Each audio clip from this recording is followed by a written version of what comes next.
se ne va.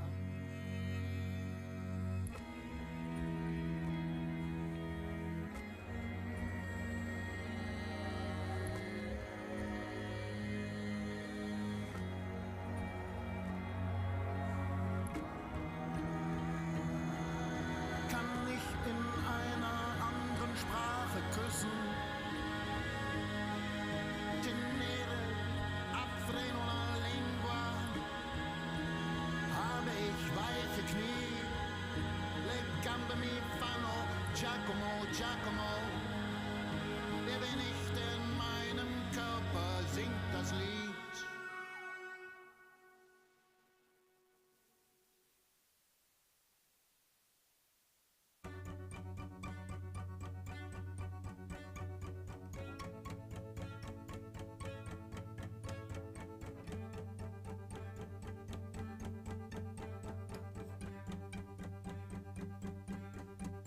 Come up and see me.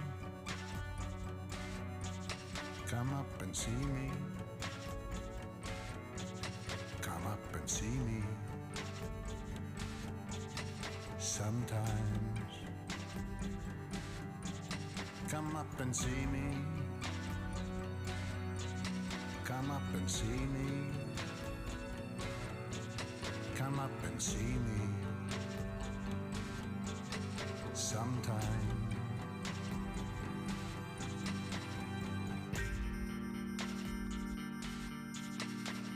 Ich stehe auf dem Dach, ich warte vehement, ich warte immer noch, die Füße in Zement, solange ich noch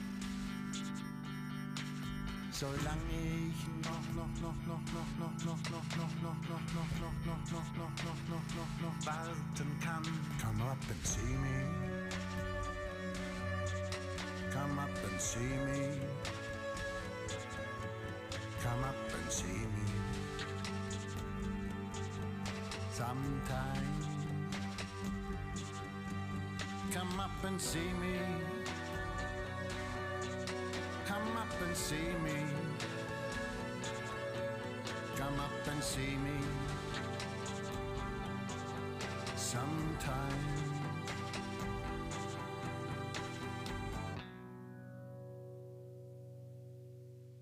Una foresta di antenne. Rai Notizie, Rai 24, Fogli, Rai Storia, Cartoni, Rai 4, Rai Sport, Rete 4, Rai Cult, Canale 5, Repubblica Italia, Las News, Second, Italia, Super 3, Italia 24, Sat, La 7. The man who screwed a whole country. Ich stehe auf dem Dach, ich warte vehement, ich warte auch noch später, die Füße in Zement, die Junkies steigen über die Dächer in die Häuser ein, kleine Kids, die durch kleine Fenster passen. Are you happy to see me, or is that a gun in your pocket? Come up and see me. Come up and see me. Come up and see me. Sometime. Come up and see me. A short kiss and a long Come up and see me.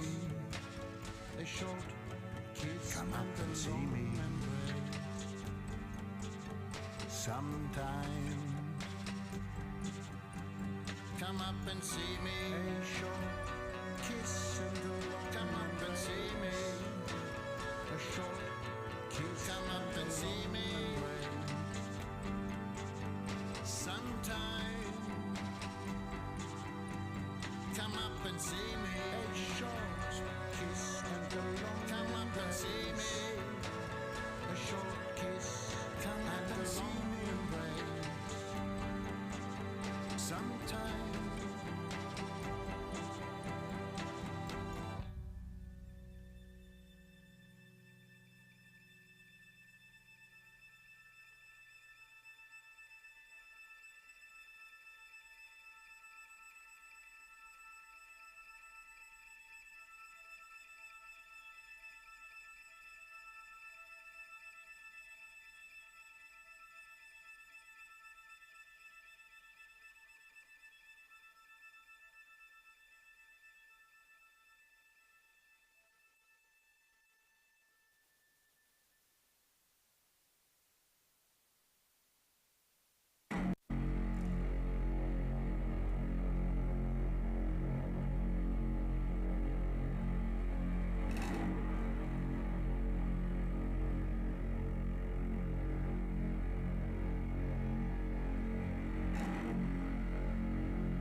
sozialisiert. Mein Habitat ganz überall ist zu nichts prädestiniert. Die Welt, mein Territorium, ist so für mich kreiert.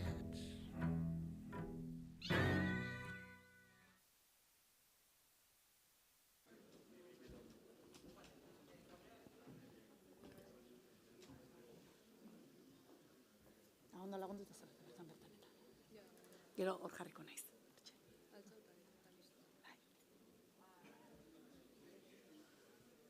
Ez que, claro, baitu guntxa etortzen jendia.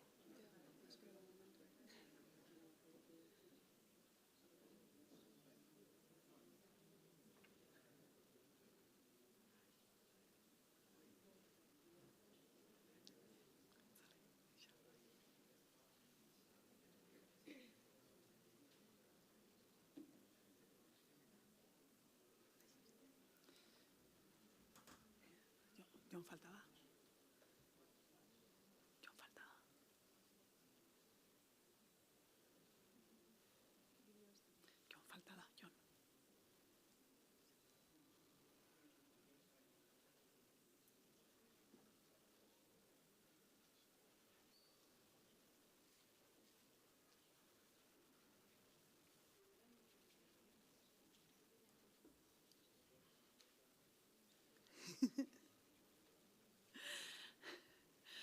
Arratsaldeon eta ongi etorri Kafe Eluiar sariketa berezi honetara. Berezi diot, aurten Eluiarrek 50 urte betetzen dituelako eta ekitaldi bete-bete izango dugulako. 2 parte izango ditu. Lehenengoa, oraintxe hasiko duguna, hemen ditugun 4 hizlari hauekin, eta ondoren ohiko sari banaketa. Guztia streaming bidez jarraitu ahal izango da zientzia.eus atarian. Eluiar 50 urte aurrerago da gure urteurrena ospatzeko aukeratu dugun leloa, eta hori da hain zuzen, 4 ikertzaile gazte hauei eskatu dieguna. Aurrera begira jartzea eta beren arloa 50 urte barru nola ikusten duten iragartzea. Hemen ditugu beraz, gu etorkizunera eramateko prest, Itziar Irakuliz Loitxate, Maia García Berniori, Gorka Azkune Galparsoro eta Izortze Santin Gomez. Itziar Irakuliz Loitxate izango da lehena. Geomatika eta topografiaren ingeniaritza ikasi zuen Euskal Herriko Unibertsitatean eta ondoren satelite bidezko lurraren behaketan espezializatu zen. 2008tik doktoretza tesia egiten ari da Valentziako Unibertsitate Politeknikoan. Berotegi efektuko gazen isurien satelite bidezko detekzioan zentratuta, bereziki metano isurietan. Esaiguzu Itziar. 50 urte barru zertan ariko zarete zure arloko ikertzaileak. Zure araitza.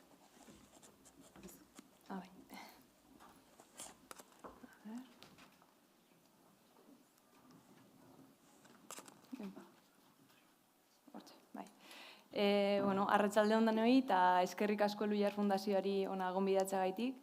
Anak oso ondo esan duen moduen, ni satelite bidezko lurraren behaketan lan egiten dut. Eta gaur egun naiz eta ia dena satelite bidez ikusi alden, gure ikerketa taldean berotegi efektuko gazen isurien detekzioan zentratzen gara. Eta nire kasuan metano isurietan konkretuki. Orduan, nire arloan metanoa danez, gehien bat gaz hau erabiliko dut bizkat adibide moduan, etorkizunean satelite bidezko ingurumena zelako bidea jarraitu dezakeen bizkat irudikatzeko.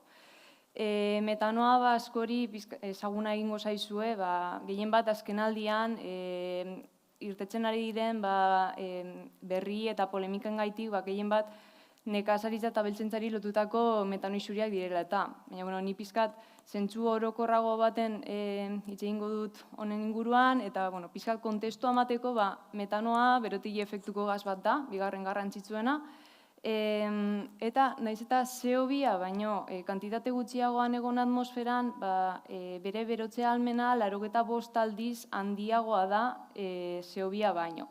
Aldi berean, bere bizitza atmosferan nahiko laburra da, 10 bat urte irauten du, beraz, bi ezaugarri hauek kontutan izan da, bere beromen almen handia eta bere bizitza laburra, ikusi da, metano isurien detekzioa epe laburrean beroketa globala etetzeko edo gutxienez baretzeko gakoetako bat izan daitekela. Nondik dator metanoa? Grafiko honetan ikusi dezakezuenez, ez dakit oso ondo ikusten badan, badaude jatorri naturaleko isuriak, naturak bera konpentsatu ditzakenak, baina baita giza jatorriko metano isuriak.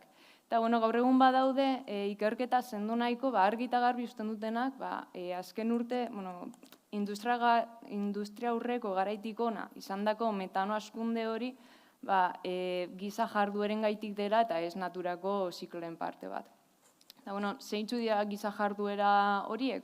Estimatzen da gaur egun metano isuri gehienak abeltzaintza eta nekazaritzatik etortzen direla, gero bigarren postu baten erregai fosilei lotutako metano isuriak egongo lirateke eta hirugarren postu baten zabortegietako metanoa. Hori da gaur egun estimatzen dena. Baina, modu global baten eginiko azkenengo ikerketa zientifiko handiena 2020 urtean argitaratu zen, bertan estimazio hauek egiteko metodo tradizionalak erabili ziren zeharkako datuekin, eta ordutik ona ikusten hasi gara datu hauek, estimazio hauek ziurgabetasun handia daukatela eta errore handia daukatela. Zelan dakigu hau? Gehien bat, satelite bidezko datuei esker. Metanoaren satelite bidezko detekzioa ez da lar berria, 2003 urtetik geneuzkan datu batzuk, baina gertatzen dena da, oin dela gitxira arte, datu gehienak bereizmen basuan zirela. Hau da, mapa honetan ikusi dezakezuenez, pixel bakoitza azalera handi bat estaltzen du. Orduan, honekin jakin dezakeguna da, adibidez, estatu batuetan, Kalifornian, Nevadan baino metano gehiago dagoela, baina ezin dugu jakin zein den metanonen iturri konkretua. 2016 urtean, pizkat astiro da bilau, estabil, hor, 2016 urtean metanoa detektatzeko bereziki eginiko lehenengo satelitea jarri zen orbitan, satelite komertzial bat da, beraz, esan nolako aurrera pauso handi bat izan, baina datuak agertzen hasi ziren. Gero, 2020 urtean gertatu zen horrelako datu estanda bat, orduan konturatu ginelako, gure ikerketa taldean eta mundu mailan dauden beste pare bat taldetan, jadanik operatibo dauden satelite publiko batzuk metanoa detektatzeko gai direla, bereizmen altuan. Orduan, hau ikusita, lurreko parte batzuk ikertzen hasi ginen, eta hasieratik emaitzak nahiko harrigarriak izan ziren. Lehenik eta behin ikusi genuen, metano isuri handienak erregai fosilei lotutako instalazioetatik etortzen zirela. Horrez gain, hasi ginen ikusten, nahiko harrigarria izan zana, zein handiak diren metano isuri hauek eta zelako maiztasun altuarekin gertatzen ziren, hau ez genuen espero aldez aurretik. Eta, pizkat kezkagarriago izan zen gauza bat, izan zen, detektatzen genituen metano isuri gehienak ez direla ofizialki inon existitzen. Hau da, satelite bidezko irudien gaitik izango ez balitz, inorrezen hartuko hau gertatzen ari zela. Orduan, hau pizkat ikusita, konturatu ginen, datu ofiziala nahiko oker daudela, eta estimazio hauek hankaz gora jartzen hasi ginen. Hainbeste dabil aldatzen panorama, aldatu nahi dagoenean, energiaren nazioarteko agentziak, bere azkenengo txostenoan, estimatu duela, energiaren sektoretik isurtzen diren benetako isuri kantitatea, inventario ofizialetan agertzen denaren baino 70% handiagoa dela, hau da, inventario ofizialak errore handia dutela. Pizkat hau hobeto irudikatu ezazuen eta hobeto ulertzeko gure ikerketa taldean landu ditugun 2 kasu erakutsi nahi dizkizuet. Lehenengo kasua, itsasoko plataformetan gertatzen diren isurien kasua da. Itsasoan munduko gas eta petrolaren 28% ekoizten da, lurrean baino gitxiago, baina plataforma hauetan dauden isurien inguruan ez dakigu praktikoki ezer. Hemen dauden arazoen berri emateko arduradunak bertako langileak dira, eta horretaz gain, noiz behinka egiten dira itsasontziz edo gazkinez neurketa kanpaina batzuk, baina neurketa kanpaina hauek baldintzatuta daude, aldez aurretik abisatu behar dutelako plataformetako langileei hurbil itsasontzi bat edo gazkin bat pasako dela. Orduan, egun horretan badakite kontu handiagoarekin lan egin behar dutela eta listo. Orduan, zein da hemen arazoa, zergatik ez ditugu satelite bidez begiratzen, arazoa da uretan, lurrean ez bezala, urak eguzkitik ailegatzen den erradiazioia dana zurgatzen duela. Orduan, ez da informaziorik ailegatzen satelitera. Orduan, uretatik gora dauden gazak, era simple baten esan da, ikusezinak dira satelitearentzako. Arazoni aurre egiteko badago teknika bat, non satelitea eguzkiarekiko angelu konkretu baten jarrita, eguzkia uretan isladatzen da, eta islada hori gertatzen den tokian, satelitari informazioa ailegatzen zaio. Orduan, teknika praktikan jartzeko, gure taldean satelite irudi bat eskatu genuen, satelite komertzial bateri, irudi horrek oso garestia dira, orduan irudi bakar eskatu genuen. Eta Aranon, irudi bakar horretan, 92.000 kilogramo orduko metano isuri bat aurkitu genuen. Hori metano isuri oso handia da, hemen pantailan ikusten duzuen hau. Hau ikusita, beste satelite batzuen informazioa hartzen hasi ginen, satelite publikoena, eta ia kasualidadez konturatu ginen, satelite publiko batek ere baldintza angularrak betetzen zituela eta uretan metano isuri handienak aurkitu ditzakela. Datu guzti hauek ikusita, ondorioztatu genuen, hemen ikusten duzuen metano luma hau 17 egun iraun zuen gertaera baten parte dela, hau da, 17 egun ez egon zala plataforma hau metanoa isurtzen, eta guztira 80.000 tona metano bota zirela atmosferara. Hau Mexikon da, Mexikok ofizialki 44.000 tona metano isurtzen direla estimatzen ditu urtean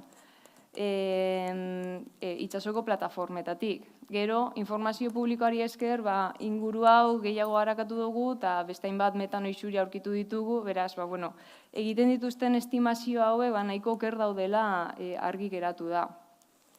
Eta, erakutsi nahi nizuen beste kasua, pizkat hurbilago geratzen zaigu, Madrilen konkretuki, eta Madrilen metanoa dago, ez gas eta petrolean gaitik, baizik eta zabortegien gaitik. Hemen gertatu zena da, bereizmen basuko satelite bat, Madrid inguruan, Pinto inguruan konkretuki, metano isuri handiak detektatzen hasi zela. Pinton badaude, famatua diren bi zabortegi, beraien kutsadura maila altuen gaitik, eta aurre ikusi genezake, metano isuri hauek zabortegietatik etortzen zirela. Bereizmen basuko datuetan, pizkat gatza da, emisio fluxu bat estimatzea, oda zenbat kilogramo orduko botatzen diren estimatzea, orduan saiatu ginen, publikoki eskuragarri dagoen informazioarekin inguru hau harakatzen, baina kasu nahiko gatza zen, hirigunea ondoan dago, orduan sinalea asko ondatu egiten da, orduan publikoki eskuragarri dagoen informazioa ez da behar bezain ona, kasu hau aztertzeko. Baina, satelite komertziala, gai izen zen bertako metano isuriak detektatzeko. Beraien estimazioak egin zituen eta Europako Agentzia Espazialaren prentsabar baten estimatutako metano fluxuak argitaratu zituen. Berri hau, Madrileko gobernuari ez zitzaion bat ere gustatu, eta orduan, Europako Agentzia Espazialarekin jarri izan kontaktuan, esan ez, beraiek agian metano isuriren bat baina estimatzen zituen sateliteak zioen mailako metano isuriak ez zituztela. Eta datuak manipulatuta zeudela. Karo, hemen satelite komertzial bat denez, ez daude derrigortuta datuak publikoki ematera, eta ez dago biderik, adibidez, beste talde batek bere datuak birbegiratzeko eta zuzenak diren edo ez, baieztatzeko, eta ez dago informazio publikorik hau kontrastatzeko. Orduan, inkognita bat zabaltzen da, nor dauka arrazoia, Madrileko gobernua edo satelite komertziala maneiatzen duen enpresa. Hau argitzeko bi bide egongo lirateke, bat lurreko edo aireko kanpainak egitea, baina arrazoi burokratikoengatik ez da bide errazena oraintxe bertan, edo itxaron metanoa detektatzeko bereziki eginiko satelite publikoak orbitan jarri arte.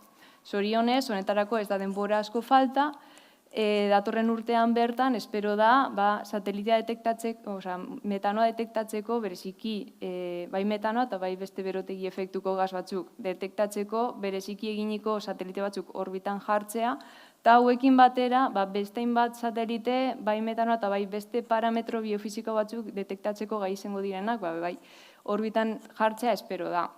Orduan, labur bilduz, zer espero da etorkizunean, satelite konstelazio guzti hauekin? Espero da, lehenik eta behin, sektore bakoitzari dagokion isurien proportzioa birplanteatzea eta datu zuzenekin berriro estimazio hauek egitea eta jakitea, sektore bakoitzetik zelako metano kopurua datorren. Honekin lotuta, espero da, giza jarduera konkretuetatik datozen metano isuriak argitzea. Madrilen gertatzen den moduan, zabortegi horiekin, badaude munduan zehar, milaka zabortegi, baita zabortegi legalak ere, beraien inguruan ez daukaguna inolako daturik, ez dakigu praktikoki ezer. Eta itsasoko plataformen inguruan berdina, eta hainbat instalazioaren inguruan, arazo berdina dago. Eta zentzu horretan, sateliteek informazio oso lagungarria eman dezakete. Bestalde batetik, espero da, nahi duenean, etengabeko behaketa bat lortzea sateliteekin isurien berehalako alertak lortzeko. Isuri bat gertatzen den momentuan detektatu eta aliketarinean iturri hori zerratu edo konpontzen saiatu. Eta azkeni, lortu nahi dena, bene-benetan, eta lortu behar dena, da, bai metano eta bai berotegi efektuko gazen etengabeko askunde hau eten eta aliketarinean kontzentrazio total hauek murrizten joan. Hau metanoari dagokionez, baina berdina aplikatu daiteke naturari lotutako edo lur planetaren zaintzari lotutako beste parametro guztiekin. Azken finean, sateliteak mundu osoko datuak era objektibo baten lortzeko tresna oso potenteak dira eta gure lur planetaren zaintza hobetzeko bide zuzen bat zabaltzen dute. Hau da gutxi gora bera esan nahi nizuena, aurkezpena ez da maitu oin bai, baina espero du gustatzea, hori da dana.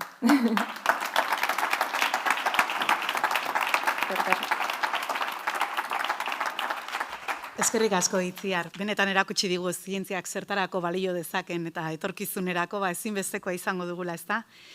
Orain Maia Gartzia Bernioriren txanda da, fizikan doktorea da, EHUko irakaslea eta ikertzailea DIPZ-en, eta materialen zientzian punta-puntako ikerketak egiten ditu.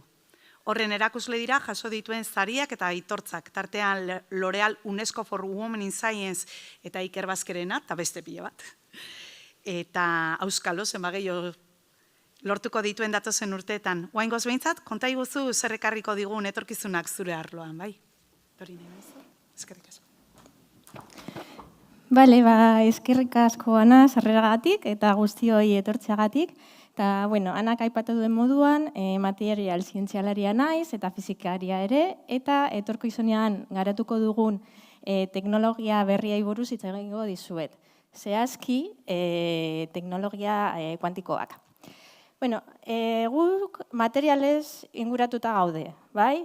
Aulkia, atrila, egoigailua, eta izatez, materialek pentsatzen dugun baino garrantzi handiagoa daukate. Beraiek izan dira gizaki historiaren paradigma aldaketarik radikalenak sortarazi duten agenteak. Horrela, hasten gara Harriaroan.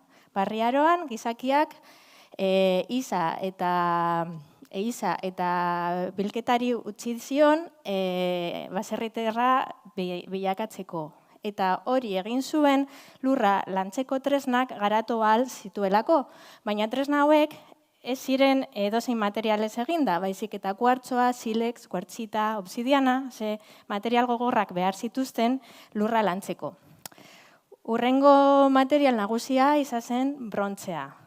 Brontzearoa baino lehenago metalak kontsideratuta zeuden harri preziatuak bezala edo bitxiak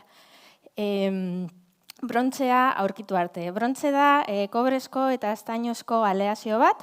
Aleazio hori lortzeko 1000 graduko gora temperatura behar dugu, oxigenorik gabeko atmosfera batean.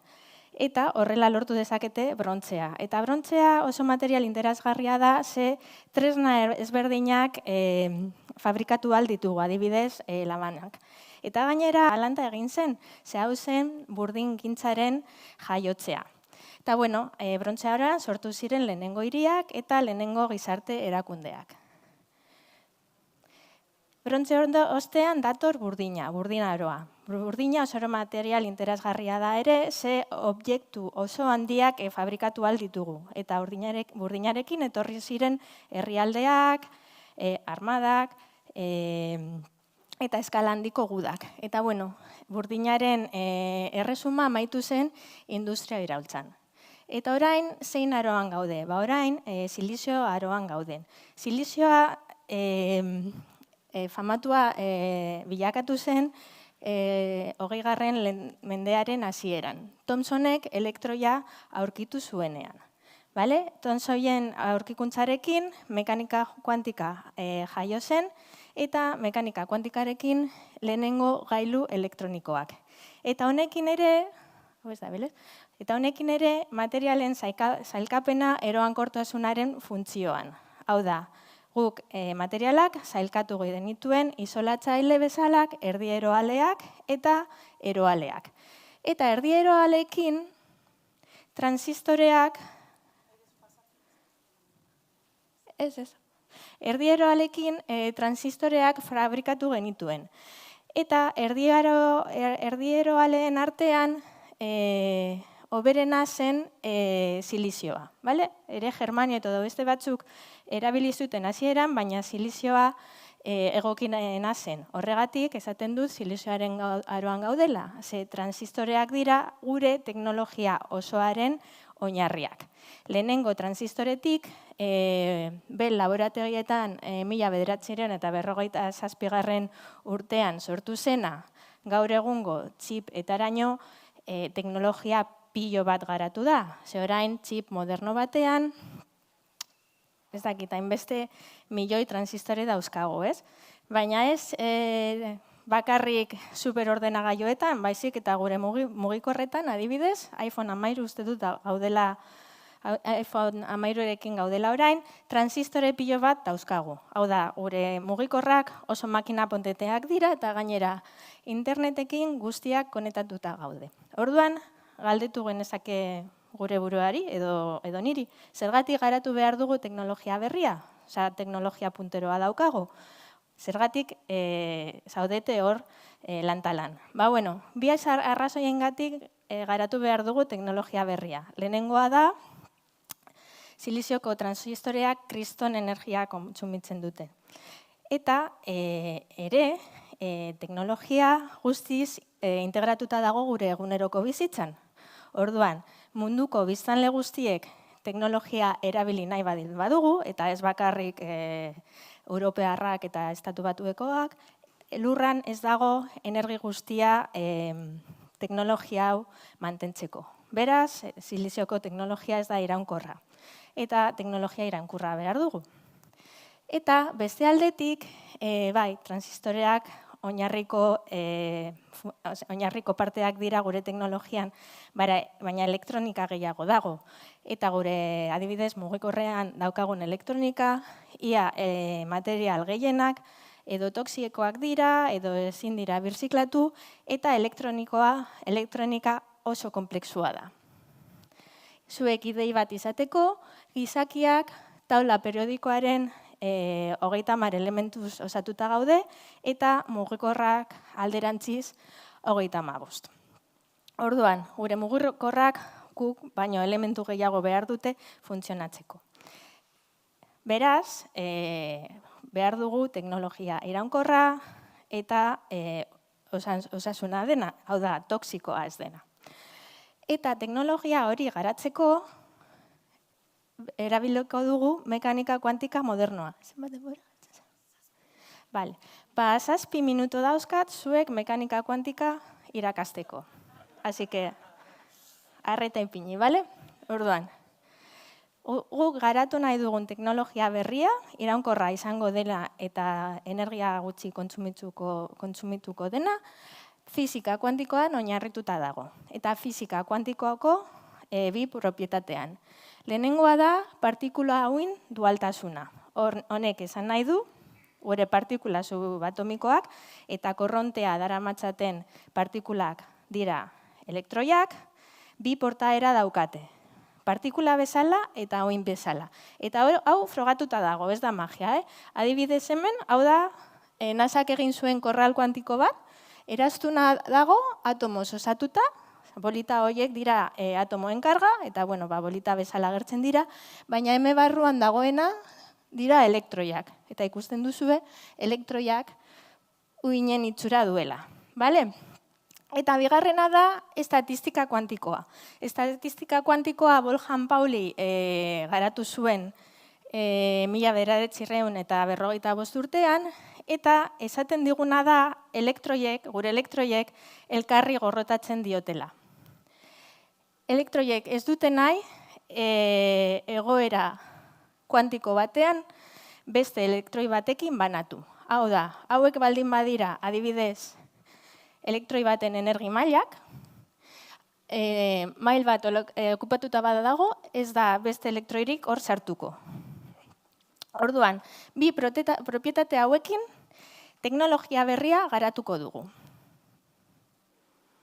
Eta zein da teknologia berriaren izena edo fenomenoa baditzen da korapilatze kuantikoa.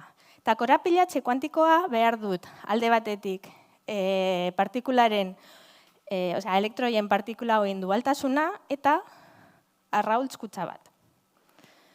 Bale, hasiko gara partikula hoien dualtasunaren propietatea. Bale, elektroiak uin bezala konportatzen baldin badira, soinua ere oin badenez, konportamendu bera izango dute, ez? Orduan, guk do zapaltzen badugu, soinu bat entzungo dugu, eta soinu honen funtzioa hor dago margotuta. Sol zapaltzen baldin badugu, beste soinu bat entzungo dugu, eta beste oin funtzioa bat izango dugu. Eta biak aldi berean zapaltzen baldin badugu, zer gertatuko da? Biak entzungo ditugula, bai? Orduan, gertatzen dena, oin funtzioak batzen direla. Orduan, gure mundu klasikoan, partikula bezala gu bagaude hor, hemen, edo ez dakit, kutxa horretan. Baina elektroiek bi egoeratan egon daitezke aldi berean. Orduan, egoera kuantiko bat baldin badaukagu, uin bat daukagu, baina bi egoera kuantikoak baldin baditugu, egoeren batuketa izango dugu. Hau da, elektroiak bi lekutan egon aldira aldi berean. Eta honi deitzen diogu gainezarpen kuantikoa. Eta oso ez da intuitiboa hau ulertzea, baina horrela da. Bai, ezke magia dirudi, baina ezke horrela da. Orduan, gainezarpen kuantikoa da, uinak batzen dira. Orduan, korapilatze kuantikoa ulertzeko arraultza kutxa kontsideratuko dugu, bale? Orain daukago bi egoera kuantikoak. Bata da arraultz zuria eta bestea da arraultz marroia. Orduan, gure kutxan zulo bat baldin badaukagu, zenbat konfigurazio izan alditugu. bi, ez? Bazen nire kutxan sartu aldut edo arraitz zuria edo arrautz marroia. Bi zulo baldin baditugu, lau. Zuria, marroia, zuria, marroia, marroia, marroia. Eta gero, 3 zulo baldin badauzkagu, bi ber 3, eta horrela, 64 zuloak ditugunean, hor izango da 2 ber 64. Ateratzen den zenbakia berriro ezin dut irakurri. Baina hau da fisika kuantikoaren potentzia. Arrautz kutxa klasikoa, hau da supermerkatuan ikusten ditugun kutxak, konfigurazio bat dauka. Eta lerro batean idatzi aldugu, ez? Marroi zuri, ez dakize. Arrautz kutxa kuantikoa baldin badaukagu, eta konfigurazio guztia kontuan hartzen baldin baditugu, 1000 trilioi liburu behar dugu arkatz batekin idazteko. Bueno, zer da korapilatze kuantikoa? Korapilatze kuantikoa da konfigurazio guztiak aldi berean kontuan hartu ahal ditugunean. Eta hau da teknologia kuantiko berriaren oinarria. Bale, bi egoera kuantikak dauzkagu, arrautz marroia eta zuria. Gure quantum bit klasikoaren ondorioz, izango da bi arrautzen gainezarpena, oin funtzioak bezala, bale? Bueno, bit klasikoa, edo guk ezagutzen dugu bit, 0 edo huts da, bai? Edo 0 edo huts daukagu. Bit kuantikoa daukagunean, 0 eta 1 aldi berean izan alditugu, baina bi quantum biten korapilatzea daukagunean, hau da, arraultza kutsaren 2 zulo dauzkagunean, 4 kombinazio izan alditugu, hau da, 0-0, 1-0, 0-1, 1-1. Orduan, honek esan nahi du,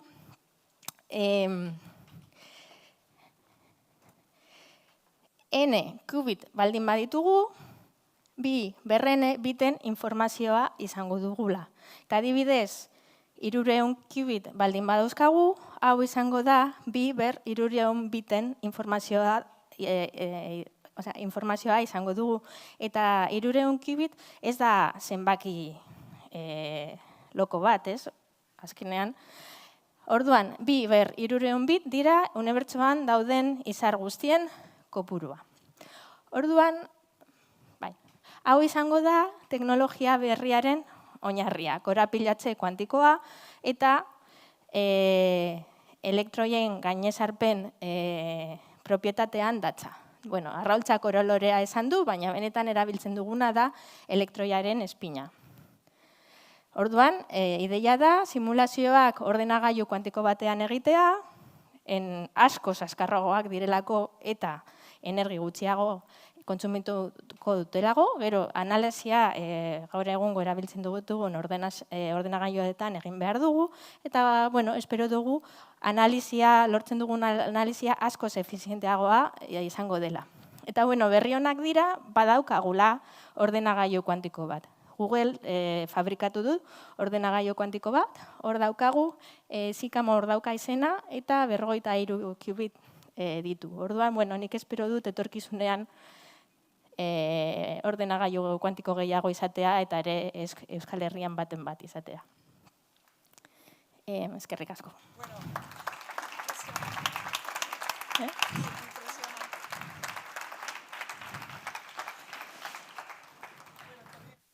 Sekula enun, haulako, hain minutu gutxitan azalpen bat itxura gaina izan, ulertu detela zerbait, benetan, eskerrik asko.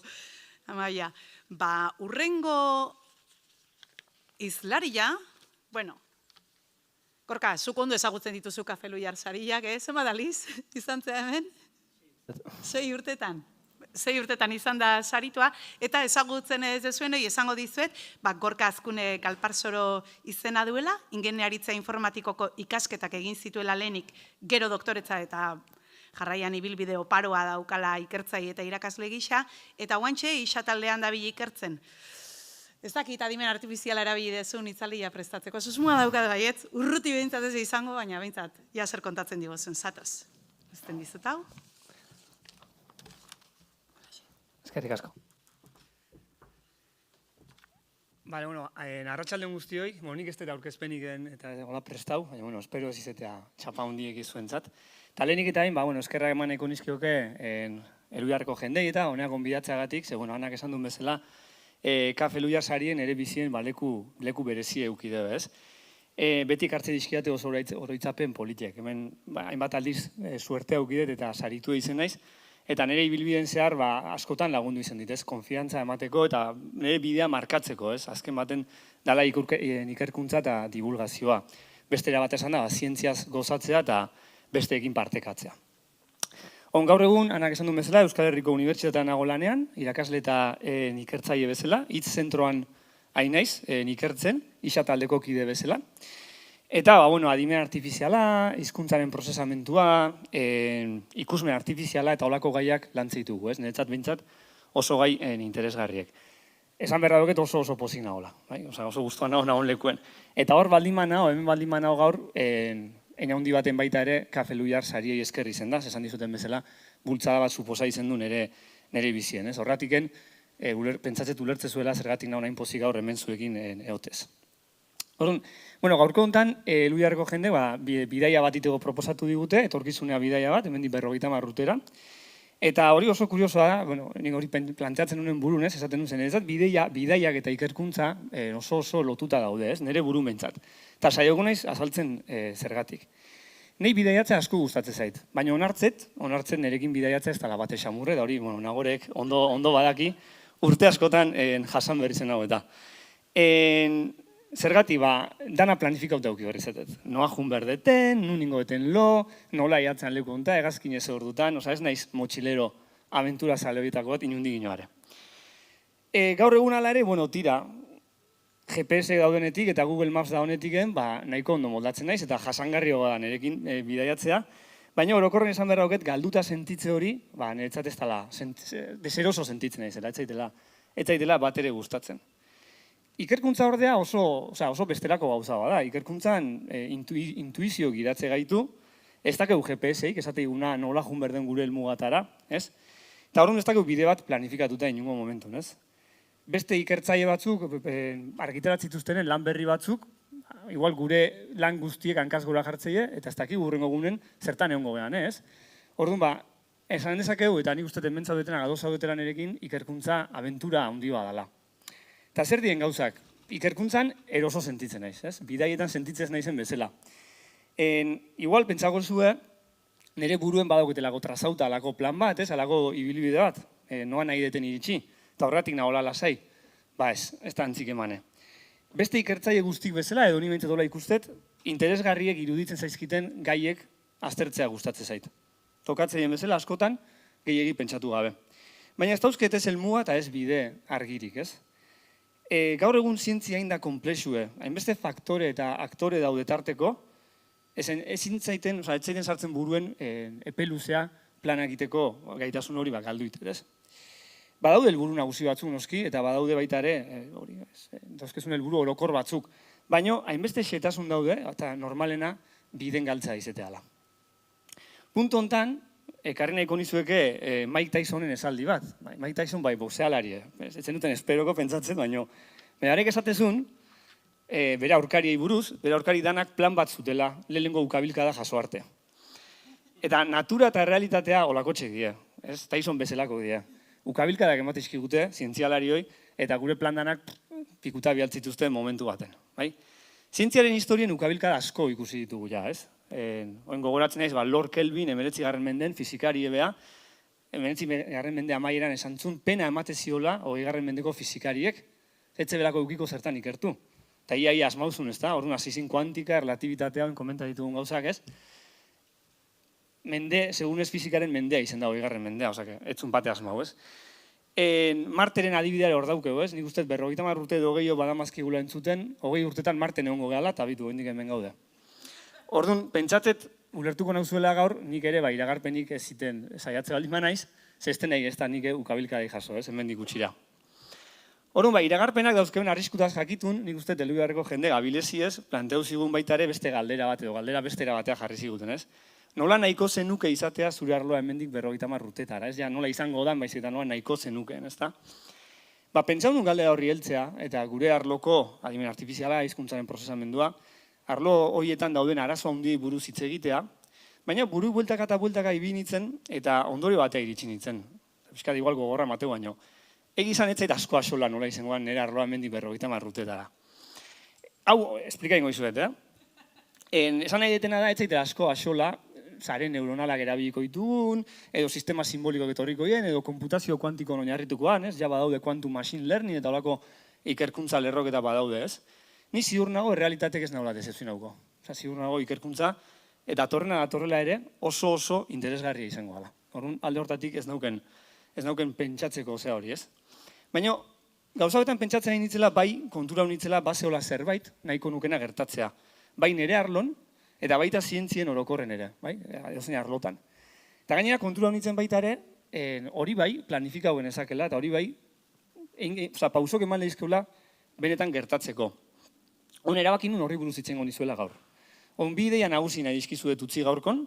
Lehenengo ideia da, oinarrizko zientziaren garrantzia, eta ondorioz, berau prestigiatzea. Eta honekin oso lotuta, zientzielariak eta batez ere hasiberriak, doktoregaiak eta ondoren datozen pauso ezberdinek ondo zaitzea.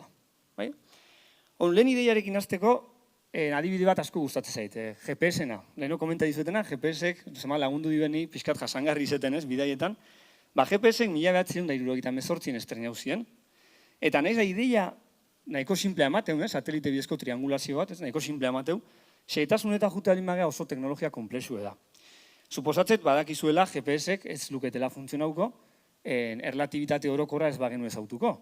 Zue pentsau Einsteinek 1915 intzun teoriare, asmoa gravitatea ulertzea zen, puzleare osatzea, beharrezkoa da gaur egun GPS funtzionatzeko. Eta zuek uste dezu Einsteinek hortan inungo momentun pentsauzula, ze aplikazio guzizken bere teoriarek, bere puzle horrekin zen obsesionauta, beak natura nahi zuen ulertu ez, oinarrizko zientzi ezauken jomuga. Gaur egun ordea, asko entzute ditugu oso pogan daude ikerkuntza aplikatua, garapena eta berrikuntza bezalako hitzek. Eta nik hemen ustez kontua handiekin ibili bergeala. Ikerkuntza aplikatua eta berrikuntza, nire ustez alperri die, ez bada oinarrizko zientzia egiten. Nik ulertzet ikerkuntza aplikatuaren diskurtsoa erakargarri izatea. Azken baten esate zaiguna da, iker dezagun, baino gizarteantzat garrantzitsu edien arazotan. Hola esan da oso zentzuzko amateu, eta benetan ulertzet, bai politikariek eta bai gizartearen gehiengok diskurtso hau erostea. Baina ze gertatzea, tamalez zientziek erakutsi digu historian zehar, gauzak ez dela hola funtzionatzen. Ezin izate du aurrezan orokorren behintzat, arazoak konpontzeko, zein izango dan behar degun ezagutza. Nik uste dut zentzu hortan, gure historiak, lekzio argi eman dizkigula. Lekzio argi bat behintzat bai. Eta da, gizateriaren arazoa konpontzeko, bideo honena, ezagutza berri sortzea izatea da. Eta guk ezin degula prozesu horik idatu. Zientziaren arazo handiak konpontzea izan behar da, gure ipar horratza. Hortan zentratu bergea. Eta hori, adimen artifizialakin, nire arloakin adibidez, ja ikusten ari gea. Londresen badao ikerkuntza zentro bat, DeepMind, Googleek orain dela urte gutxi erosizun, eta neurona sareetan oinarrizko ikerkuntza egiten erreferentek die. Azken hilabete hauetan, pare bat aurrerapen argitaratu dituzte, oso potente egiten lehizkena. Lehena da, fusio nuklearrerako beharrezkoa den plasma egonkortzeko gaiden neurona sare bat. Neurona sare batek, iteu, inberrekoa, plasma hori egonkortzeko. Eta bigarrena da AlphaFold, eta da proteinak, gure barrun dauden proteinak eta, nola tolesten dan, nola tolestutko dien iragartzeko gaidan beste neurona sare bat. Bi teknologia hauek iraultzai egiten lehizke. Bata fusio nuklearrantzako eta horrek suposatzen dana, eta bestea biologiarako eta horreke suposatzen dana asko dela. Bai bat eta bai bestea, AlphaGo izeneko sistema baten ondorengo dira. Eta zer dan AlphaGo? Ez dakit ezautzen dezuen Go jokoa, dala dama txinatarrak, askotan esatea. Joko hortan, gizakiei irabazteko sortu zen neurona sare bada. Horren, askotan pentsalik ez, zeinek esango luke aintzinako joku baten pertsona bati irabazteko diseinaudan teknologia batek gero olako aplikazio edukiritzakenik. Balaxe da. Beraz, garapena eta berrikuntza beharrezko die, zalantzai gabe, baina eraikuntza horrek oinarri sendo berritu. Eta oinarri horiek, oinarrizko zientziek eta ikerkuntzak emango dizkio ezinbesten. Historiak erakutsi digu, aplikazioak garatzeko gaitasuna, oinarrizko ikerkuntza egiten dan tokian sortzen dela gaina. Osak, ez du balio beste egitea eta gu kopiatzea. Adibide honena nire uste Silicon Valley da. Silicon Valley, danak ezautzezue, motore ekonomiko eta eraldatzaile bada mundu oson, eta danok daukeu eredutzat. Baina, jakin berko genuke Silicon Valley hor baldin badago, dala ina hundi baten Stanfordeko unibertsitatea dagoelako. Orduan guk hemendiken 50 urtea, Euskal Herri oparo bat nahi baldin badeu, gure Silicon Valley bat nahi baldin badeu, lehenengo eta behin Stanfordeko unibertsitatea eukitzen hasi berdeu hemen. Hori sortzen hasi berdeu. Eta nire eritzin behitzet hori Euskal Herriko unibertsitatea pasa berdu. Ezin dugu izten bakar-bakarrik irakaskuntza zentro bat, baizik eta punta-puntako ikerkuntza egin beharra daukeu, etorkizuneko oparotasun hori sortzeko ja gaurtik. Eta hemen, lehen aipatu duten bigarren puntukin ingo dut topo. Dala, zientzilariek ondo tratatzeko beharra, batez ere hasi berriek. Zientzie lantalden oinarritzea, eta talde horietan, batez ere doktoragaiek die protagonismo berezie dutenak. Behaiek die azken baten, esperimentuek, beharrezko garapena, probak, azkenen lan garrantzitsuen egite benak. Doktoragai hauei, izugarrizko maila eskatzen diegu, tesi egiteko. Adibidez jarriko izuet, Eusko Jaurlaritzaren beka bat lortzeko, tesi egiteko, nire arlon, ingenieritza eta arkitekturan, 8tik gorako bat azbesteko eskatzailea, dagoen kompetentziagatik. Nik ikusi den ere begi, 7,9ko ikasle bat ikertzaile oso ona, gogotxue, kanpon gelditzea, hain zuzenen notatiken. Baina tamalez, talentu hau eta maila ikeragarri hau ez teu konpensatzen, ez teu behar bezala saritzen. Doktore gaiak baldintza ekonomiko eskasa dituzte, eta gaina igual okerro dana. Ziurgabetasunez bete dago etorkizuna. Horregatik, nik ustetik ikertzaileen bokazio asko zapuzten nahi gala, eta hori ez da baterona guretzako. Jarriko izuet nire ikerketa taldeen adibidea. Nik esan dizuten bezala hitz zentroan nago, eta bueno, umilegea, baina, eta kostaite zaigu esatea, baina punta-puntako talde bat geha. Gure arloko kongresu honenetan argitaratzen dugu modu erregularren, eta gaina errekonozimentu jasotze ditugu egindako lanagatik, eta gure hainbat kidek nazioarteko errekonozimentu jaso dituzte, adibidez, Eneko Agirre, gure talde buruek, Espainiako informatika sarie jasozun aurreko urten, eta ACL Fellow ere izen dauzuten. Zuek idea batiteko, ACL da gure arloko erakunde zientifiko garrantzitsuena, eta mundu oson 75 kide bakarri daude, 75 fellow. Horietatik 15 bakarrik Europan, eta bat Eneko da. Mikel Artetxe, baita ere gure taldekidea, gaur egun Facebooken dago lanen, baita ere, hainbat sari eta rekonozimentu jaso ditu. Ikerketa talde gehiena bezala, esanteten bezala, doktore gai ditugu guke oinarri. Eta gointxe bertan, eta harrotasun esatet, oso doktore gai ona dauzkeu. Pentsa gure doktore gaiek ja, doktoretza egiten nahi diela, Amazon, Facebook eta Apple bezalako enpresatan egon diela lanen, internship batzuk egiten. Internshipek die praktikak bezala, zango dugu, lau hilabete inguru, ikerkuntzan oso zentrauta dute da enpresa hauek. Eta zer dien gauzak, lau hilabete horietan, doktore bekarekin 2 urtetan baino gehiago irabaztega. Kasu batzutan gainera enpresa horiek beraiek etorri die gure doktore gaien bila. Osa, gezu ikusteko ze maila daukeben, ez? Nire galdera da, ze etorkizun eskainiko diegu ikertzaile bikaina hauei. Eta nik uste horrek kezka bergaitula. Badakit ez dela erreza, baina arazo hauei danon arten aurre egiteko erantzunkizune daukebla ustet. Hemendik 50 urtetara Euskal Herri aurreratu eta oparo bat nahi baldin badeu euki, ointxe bertan hasi berdeu, oinarrien jartzen. Askotan badakit arazo hauek azaleratza dela errezena eta konponbide planteatzea zaio eta konponbide implementatzea oraindik eta zaio, ezta? Baina, bueno, nik nahiko nituzke hiru gidalerro utzi etorkizunako eta baita ere nire eskuel luzauta utzi ez gauza hauetan laguntzeko, beti bezala humiltasunez eta aldarteik onenen. Lehenengo idea da burokrazia murriztea. Badakizue ikerkuntzan diru publiko egite duela lan eta horrek erantzunkizun handi bat suposatzeu. Eta nik uste ikertzaile dana hortaz konstiente gala eta ulertze deula administrazioak zorrotzak izen berdebela gure diru erabilpenan ingurun. Baina esan berra dago baita ere jasate den burokrazia orokorren gehiegizkoa dela. Eta gainea askotan guztiz alferrikakoa. Orduan, lan egin berko genuke hori desagerarazten. Oinarrizko zientziaren finantziazioa ere igotzeko eskauerko genuke, diru gehi oskatzen nahi naiz, doktore gaientzat, azpiegiturak erosteko, proiektuentzako, eta talentuaren alde apostu egiteko beharra ikustet. Askotan, esan dizuten bezala, etorkizuna iragartzea iaia ezinezkoa da, ez deu pentsa berze arlodan garrantzitsu askotan, baizik eta ze ikertzaile die benetan punta-puntakok, eta eman diezai egun berde bendana. Orduan, eta bain bai galdera helduko jot, hemendik 50 urtetara ze espero dut, nola nahiko nuke izetean nire arloa, bani nahiko nuke oinarrizko zientzia indartsu bat eukitzea hemen Euskal Herrien, adimen artifiziala eta hizkuntzaren prozesamendua barne noski, berdintzait, neurona sareak edo beste sistemaren bat egongo aldan orduan momentu hortan indarren, Baina nahi dudana da, hortan ikertzen dutenak, duintasunez, askatasunez, eta aldan baldintza honenetan egitea. Eta baita ere, eta hau bukatzeko, gustatuko ziten ni hor egotea, gai egiten lanakin gozatzeko. Eskerrik asko.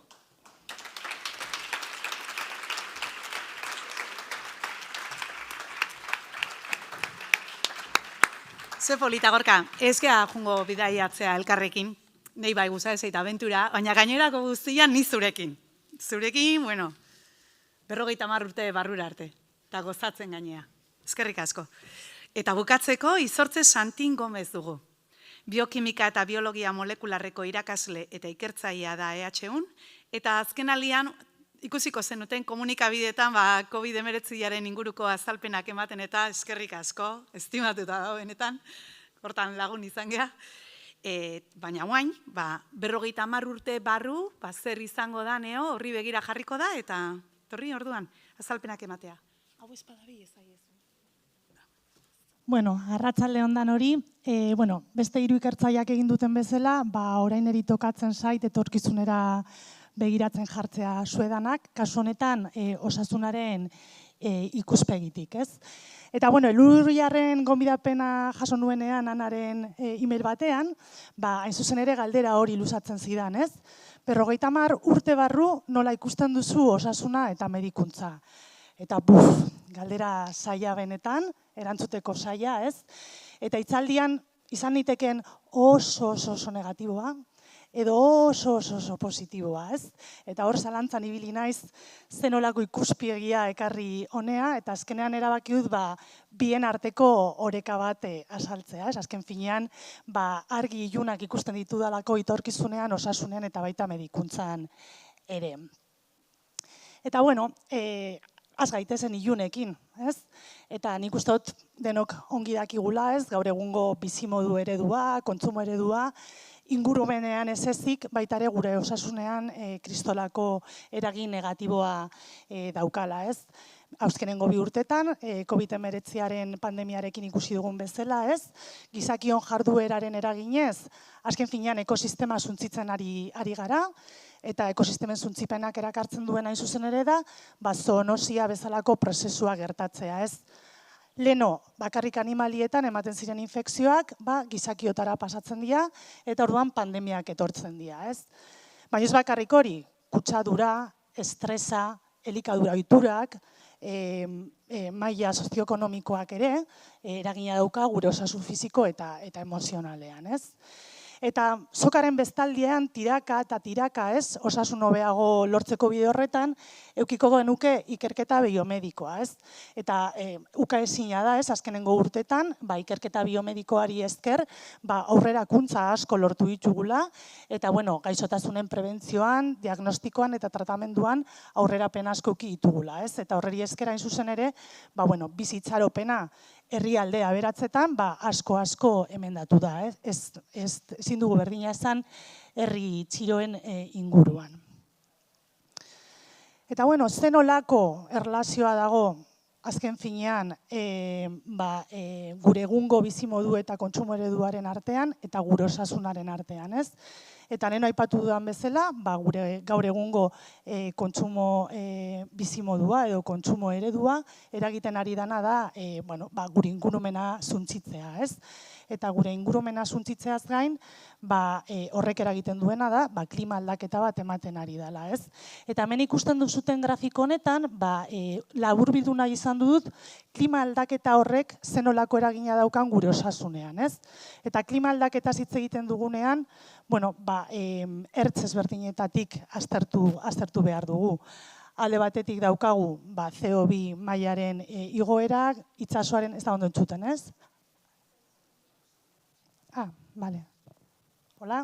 Hobeto? Bai, barkatu, Bale, orduan, esaten duena hori, klima aldaketak eragiten duela CO2 isurien emendioa, eragin du itsasmailaren emendioa, baita ere, muturreko eguraldia garatu egin da, ez? Eta hori dana, erlazionatu egin da osasun arazo ezberdinekin. Adibidez, bihotza arazoekin, baita ere osasun mentalarekin, baita ere arnaz aparatuko infekzioekin, infekzio berriak agertu dira, baina baita ere aspaldian desagertuta zauden infekzioak berriro ere agertu egin dira, ez? Orduan argi dago gure kontsumo ereduak eragiten duela klima aldaketan eta baita ere gure osasunean ertz ezberdinetatik. Hola? Hobeto? Eske oso altu hitz egiten dut, igual horregatik da. Bale, eta, bueno, adibide batzu jartzearren, ez? Hau guztia komentatu dudana orain arte, inpaktuako du etorkizuneko gaixotasunetan, ez? Eta, bueno, badaude aurre ikuspenak, esaten dutenak, gaur egun ezagutzen ditugu zenbait gaixotasunen prevalentzia askoz gehiago emendatuko duela, ez? Minbiziaren kasuan, jasan dugu, elikadura ohiturak, kutsadura, estresa, eragina dauka minbiziaren agerpenean. Orduan, 2018 urtean, gutxi gora bera, 18 milioi minbizi kasu bazeuden, estimatu eginda 2040 urterako kasuak izango direla 29,4 milioi inguru. Beraz, asko handituko da minbizien agerpena. Ez bakarrik kutsaduragatik eta elikadura ohiturengatik, baita ere, azken finean bizitzaropena ere emendatuko danaz, gehiago biziko garenez, zenbat eta gehiago bizi, minbizia garatzeko probabilidade gehiago eukiko dugulako, ez? Eta gero, herri aberatzenetan daukagun beste arazo bat da elikadura ohituak eta bizimodu ez-osasuntsuak izaten ditugula, ez?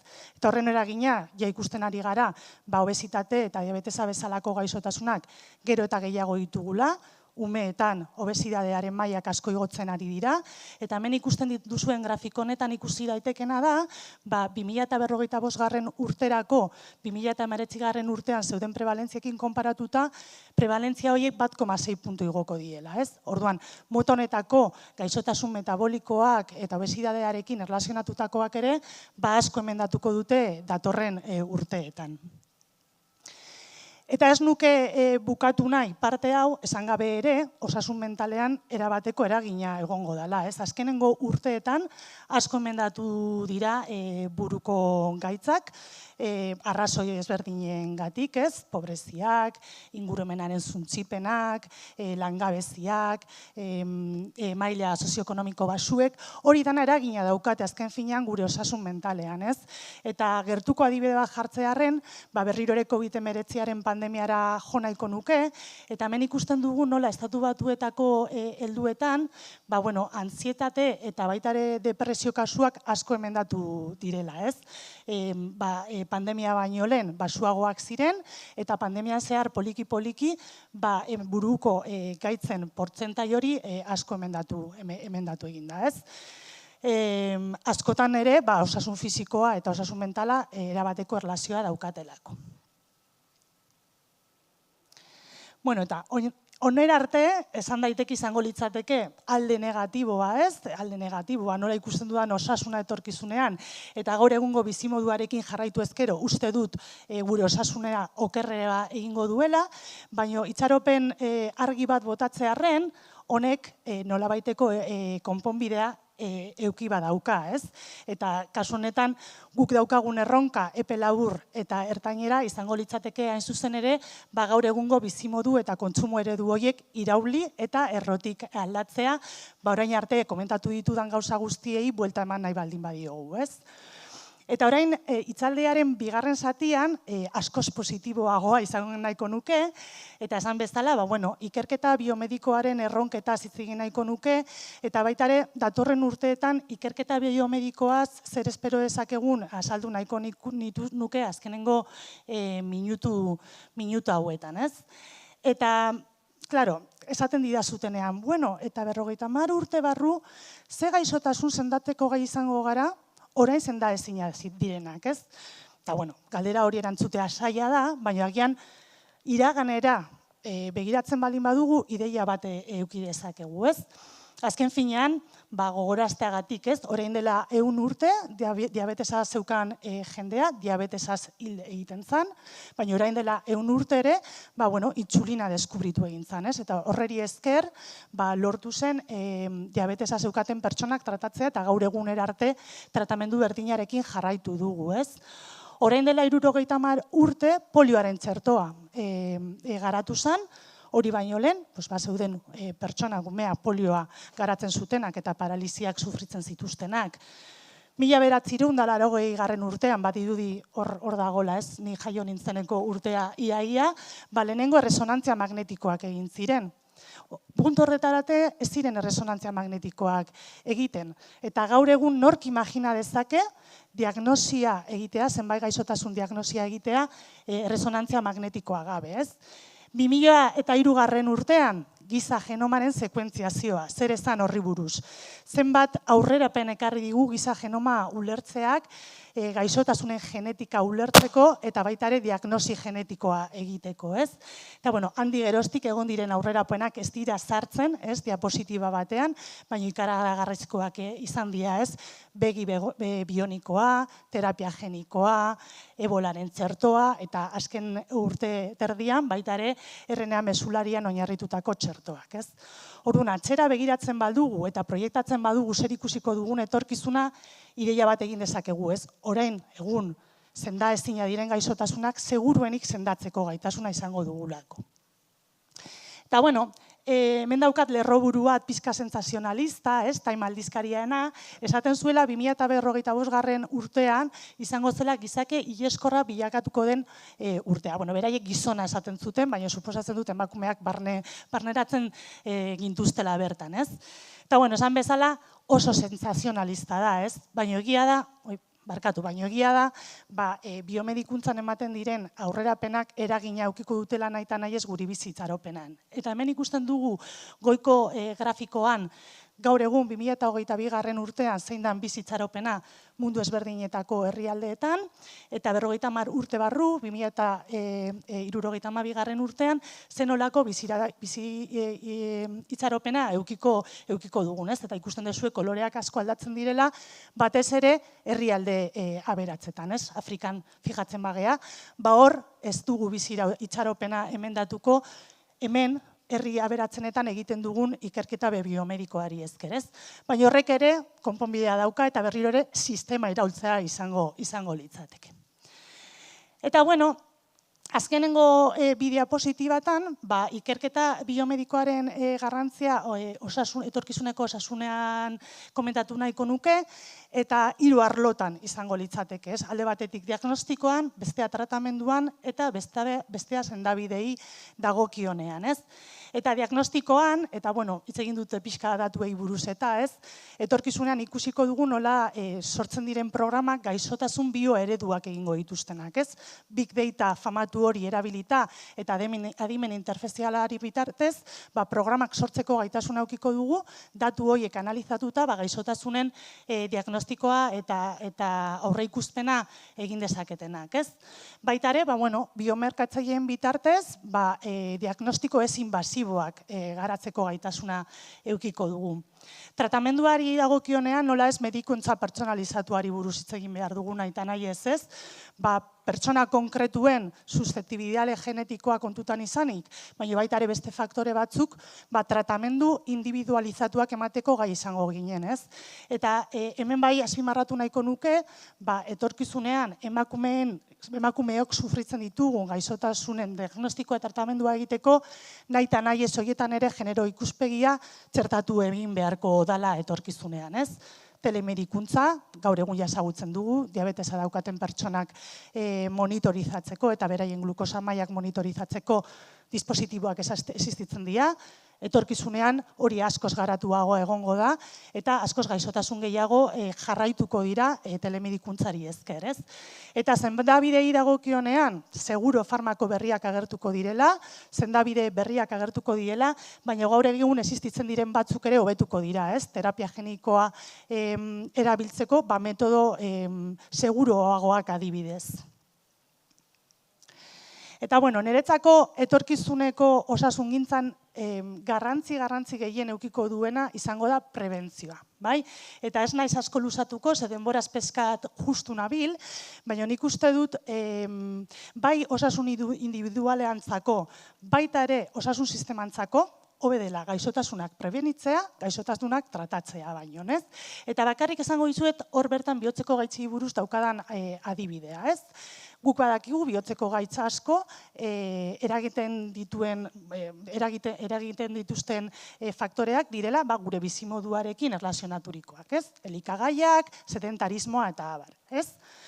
Urtero, milaka bihotzeko operazioak egiten dira, transplanteak, balbulen aldaketak, eta horretarako diru txapila bat bideratzen da, robot oso modernoak erosten, ez?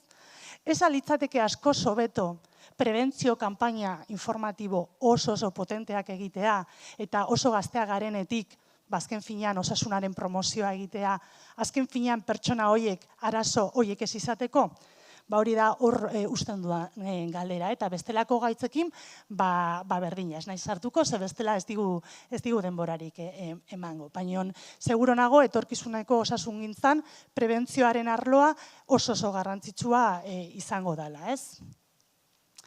Eta, bukatzeko, hitzaldian zehar, bota nahi izan ditudan bi idei garrantzitsu. Lehenengoa, ikerketa biomedikoa ezinbestekoa dela, eta ezinbestekoa izango dela etorkizunean, eta horretarako Jagorkak aipatu duen bezala, giza baliabideak eta baliabide ekonomikoak ezinbestekoa diela. Eta bigarren ideia izango litzateke, gure bizimodua, gure kontsumo eredua aldatu behar dugula nahi eta nahi ez, azken finean lurraren osasuna zaintzen, baita ere gure osasuna zaintzen dugulako. Eta besterik gabe, eskerrik asko.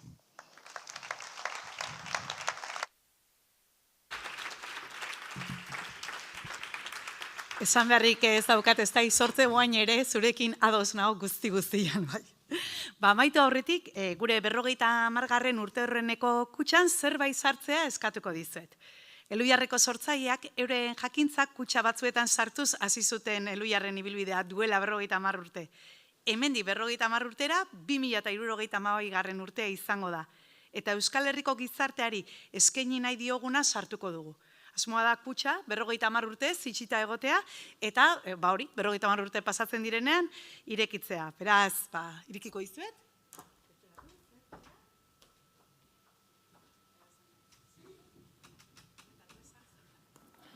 Nik sartungo dute satelite irudi bat. Ni arloa denez, pizkat nire herriai estaltzen dauen satelite irudi bat da, eta, 50 urte zelako itxura hartzen dauen, espero dut pizkat hobetzea hirigunea.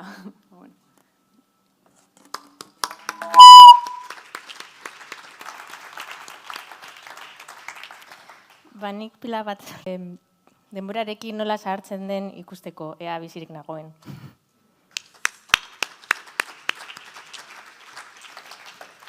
Nik euskeraz idazteko gaidan, sare neuronal batekin sortutago testue jarriko dut hemen, eta, esperantzakin hemendik 50 urte irakurtzena, parre pixkaten gola, ez? Eskasadan, gero beraiek eukiko benakin konparauta. Nahiko ondo ala, ere,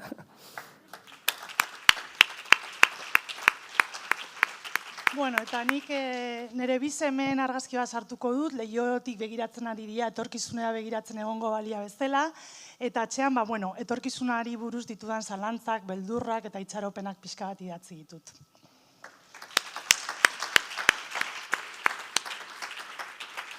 Eskerrik asko Lauroi, baita zuei guztioi ere aurrera begiratzeko bidaia hau gurekin egiteagatik, eta ez alde egin, bidaiatzen jarraituko deulako saribanaketa ekitalditik barrena, aurtengo saritu guztiak ezagutuz. Eskerrik asko eta gozatu bidaiaz.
Pixkat.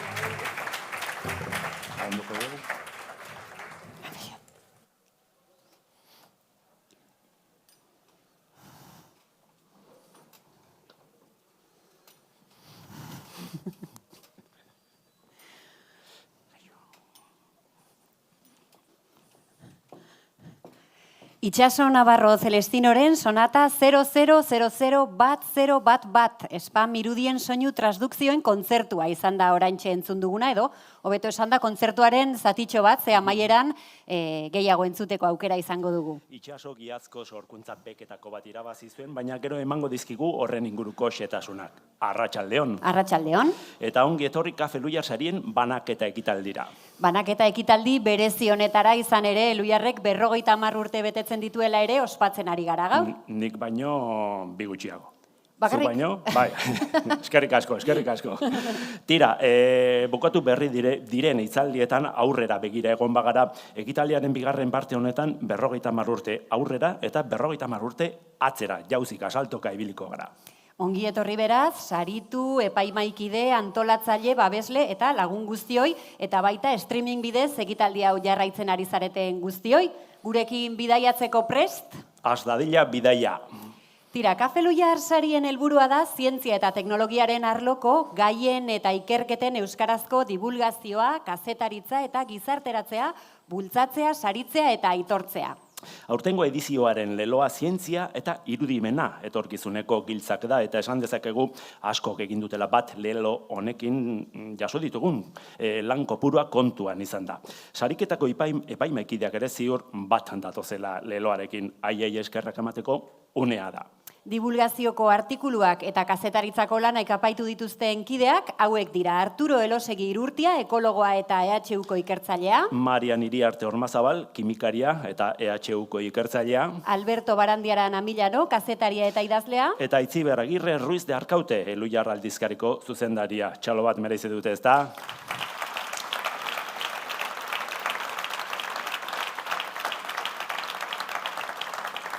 Ezagutu dezagun zelan aukeratu dituzten. Bide batez, gogoratu lan hoiek Eluiar aldizkarian izango dituzuela irakurgai. Divulgazio artikulu orokorraren kategoriarekin hasiko gara. Hau esan du epaimaiak hautatutako lanari buruz. Ez da ohiko gaia eta alde horretatik nabarmentzekoa da egileak auzia plazaratu nahi izatea. Gainera, artikuluaren narratiba oso originala da. Irakurlearen arreta deitzen duena hizkuntza eta estilo egokian dago idatzia. Irudiak propio sortuak dira eta horrek ere balioa gehitzen dio lanari. Artikuluaren izenburua emakumeen libidoaren heriotza, epaiketa garaia eta egilea Ane Portillo Blanco. Beretzat dira 2.000 euroko saria, Imanol Andonegi Mendizabalen eskultura eta urtebeteko arpidetza Eluiar aldizkarira. Beraz atozte ba, Ane Portillo eta Kafen izenean Jon de la Puente kafeko lan harremanetako burua.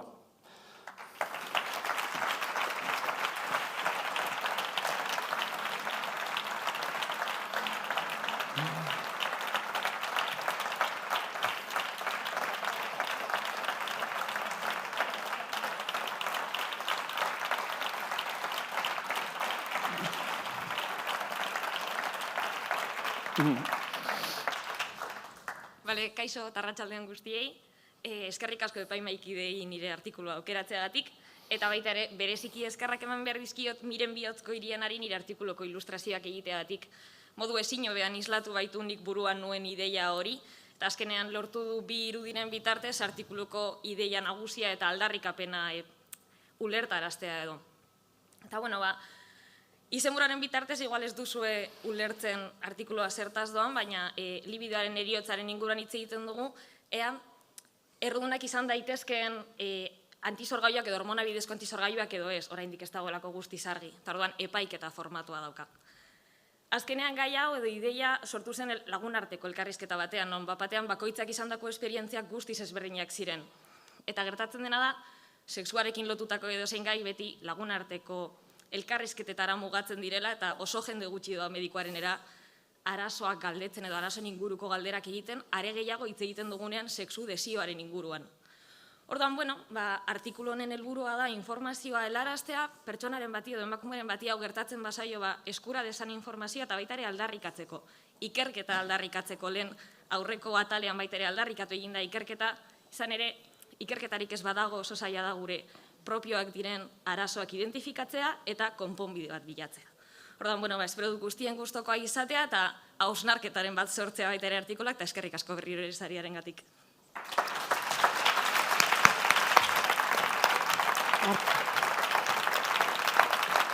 Eskerrik asko, Ane. Zorionak.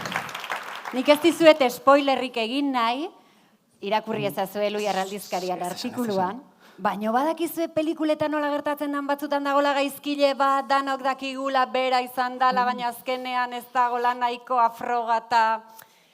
Hortik ez dugu gehiago kontatuko, irakurri. Tira, doktore tesian oinarritutako divulgazio artikulu onena ezagutuko dugu erain. Epaimaiaren iritziz artikuluak ondo biltzen ditu, ikerketa eta ondorioak barkatu, eta modu atsegin eta erakargarian kontatuta dagoela adierazi du. Oso idazkera egokian eta argazkiek balio erantsia ematen diotela gehitu dute. Artikuluaren izenburua da gaueko bake frenetikoan dantzan segidezan, eta egilea Amaiur Esnaola Ilarreta. Hemen dituzu, 2.000 euroko saria, Imanol Andonegi Mendizabalen eskultura eta urtebeteko arpidetza Elhuyar aldizkarira. Gerturatu zeitez holtzara mesedez, Amaiur, Bingen Zupiria Gorostidi, Eusko Jaurlaritzako Kultura eta Hizkuntza Politikako sailburuaren eskutik saria jasotzera.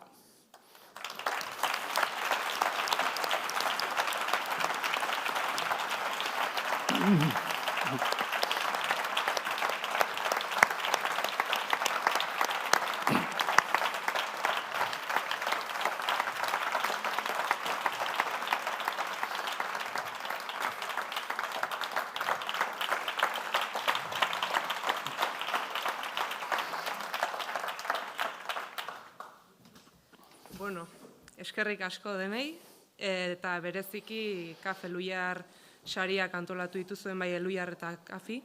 Eta bai jarri nahiko nukela bereziki nire eskerra Elhuyarrek zientziaren divulgazioan egiten duen lanean. Azkenean bai horrelako sariek animatzen gaituzte ikerlariok edo ikerketan aritu garen hoi gure ikerlanak etxeko karpeta batzutan geratez daitezen eta gizarteari kontatzeko moduan gure lanak berriro idaztera animatzen gaituzte, ze askotan bai zientzia artikuluetan eta argitaratzen ditugu gure emaitzak eta gure ondorioak, baina ez gera gizartearen gana iristen, eta horrelako sariek animatzen gaituzte esfortzu hori egin eta gure lana gizarteratzera. Eta, bereziki nire gaiari helduta, gustatuko litzaidake eskerrak ematea Elhuyarri zeren, nik nire tesian ikertu dut Euskal Herrian galtzorian dagoen espezietxo bat, animalia berezia, ezkutuan bizi dena, oso ez ezaguna zaiguna, eta Euskaldunok jakinez arren gure harribitxi bat dena. Da, Euskalduno daukagun harribitxi bat Euskal Herrian, eta askok ez dugu ezagutzen. Da, Pirineotako muturluze edo ursatorra.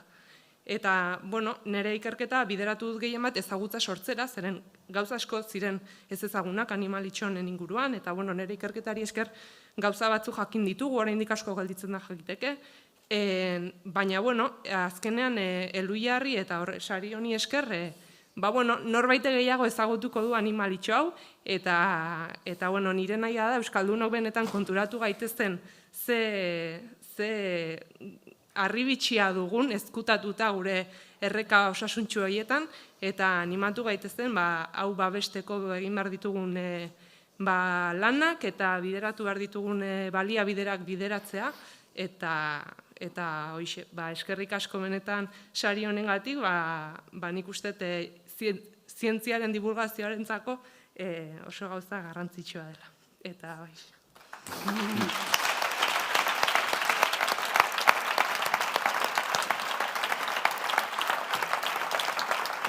Zorionak, Amaiur. Zorionak. Tira, ondo doa, ez da, ekitaldia? Bai, ez da, libidoaz hitz egin dugu, gaueko aktibitate frenetikoaz, gero esango dute zientziak ez duela, saltxarek, ez da? Pirineotako muturluzea zen. Muturluz. Bai, ez da? Bai. Begiratu Googleen iruditan, eta ikusiko duzu ze animalia Frenetiko. polita. Tira, beste komunikabide batzuek ere egiten dute kultura zientifikoa, edatzeko alegina. Eta haien bidez gizarteratutako lanek ere merezi dute aitortza. Hala, zientzia kazetaritza lanen artean, iazko ekainean Geuria maldizkarian argitaratu zen erreportaje bat aukeratu du epaimaiak. Epaimaiaren esanean, lana aberatsa eta kalitate onekoa da, irudiz eta lekukotasunez ondo hornitua dago, eta kontatzen dena tokikoa bada ere, beste leku batzuetarako eredu izan daiteke. Sakona bezain atsegina dela gehitu du, eta ondo betetzen duela bere helburua. Hau da, gure inguruan ditugun altxorrak deskribatuz, haienganako kezka piztea, eta haiek kontserbatzeko premia nabarmentzea. Izenburua, Etxerreko putzua eta Ego Uribeko uren altxorrak ezakit ongi esan dudan, eta egileak kasu honetan egileak Jon Bilapun Arbide, Jon Goikouria Larrabeiti eta Maider Ibañez Espinosa. Zatozte mesedez? Hemen dituzue, 2.000 euroko saria, Andoni Giren eskultura eta urtebeteko arpidetza. Urtebeteko. Bestela urtean behin jasoko zuten, eta orain urtean 4 aldiz jasoko duzue. Gerturatu mesedez oholtzara, Eider Mendoza Gipuzkoako Foru Aldundiko gobernantza diputatuak emango dizue saria.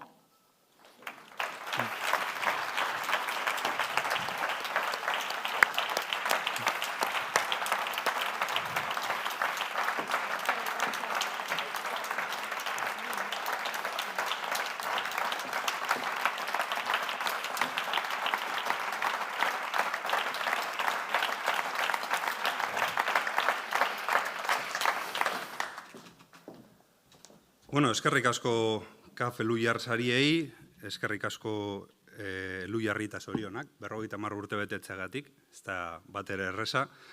Ni bakarrik etorri naiz, ni bakarrik ez dut lan hau egin, gehiagok egin dugu, zorionak Maiderri, Joni, oraintxe bertan lanean ari dira, zorionak Ibai, Markel, lantalde guztiari, eta ez dizuet asko kontatuko lanari buruz, Eluyar aldizkariak publikatuko du, Geurian ere irakurgai daukazue, eta bai helduko nioke laburrean gaur hemen egon diren lau hizlariei eta 50 urteko dilema horri, ez? Non egongo gara 50 urte barru.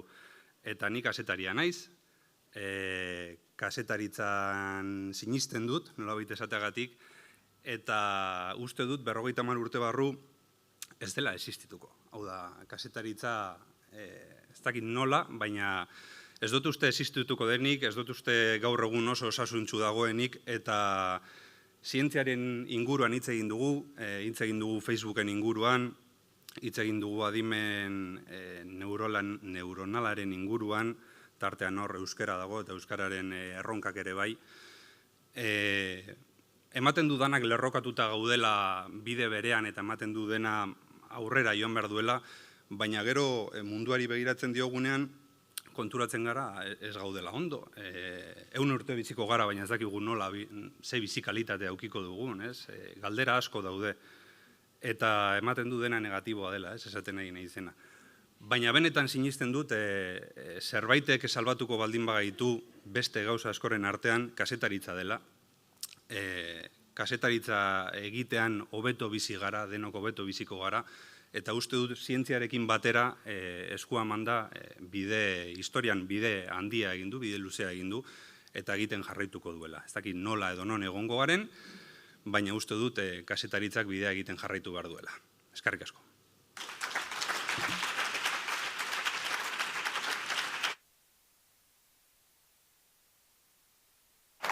Zeiz politak ari garen entzuten, ez da? Ez dakit, desagertu ingo gara, gu kazetariok. Eskentzioan gu ere. Eskerrak tiktoker gisa berrasmatzen ari garen gure burua, Iñaki? Zu, izango da. Zer da TikTok? Bueno, gero kontatuko dit. Tira, divulgazio artikuluen kategoriekin amaitzeko lehen sektoreko lan onenaren berri emango dugu. Neiker saria jasoko du lan horrek eta beste epaimai batek izan du hautatzeko ardura. Hauek dira epaimai horren kideak. Arantza Madariaga Berasturi, Elika Fundazioko zuzendaria, Pilar Santamaria Martínez, Azi Fundazioko arloko burua, eta Ricardo Bueno Zabalo, BRT-ako zuzendaria. Txalo bat, hiruei.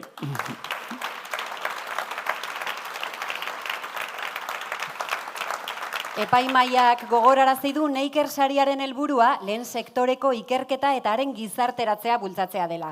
Hala, bereziki baloratu ditu planteamendu berritzaileak izatea, teknologia oinarri izatea eta aplikagarritasuna epe laburrera ezpada ere. Eta saritutako artikulua irizpide horiekin bat dator bete-betean.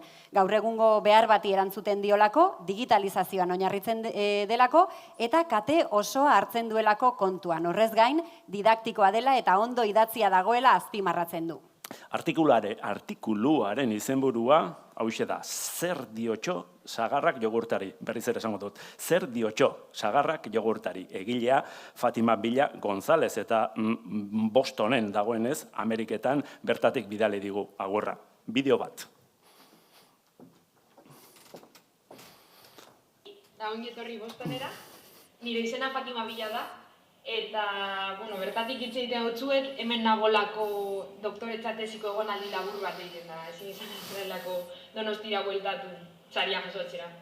Beste barik eskerrak emon Kaferi, Elujarri eta Neikerri niri saria omon izan gaitik, eta divulgazioa sustatzea gaitik.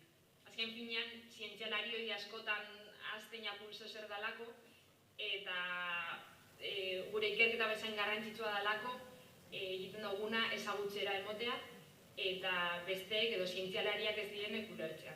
Eta horretaz, uste dut dela arroen nagoenaz.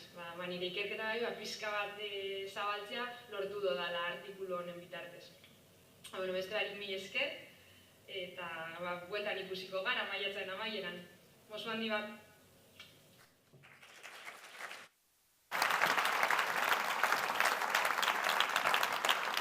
MIT dago, Fatima. MIT. Bai. Gero kontatuko dira. Saria jasotzeko Fatimaren anaia dago hemen, Jose Mari Villa González. Gerturatu mesedez oholtzara, Leire Barañano Orbe Neikerreko zuzendari nagusiak emango dizkizu Fatimarentzako 2.000 euroko saria, Andonegiren eskultura eta urtebeteko arpidetza Elujar aldizkarira.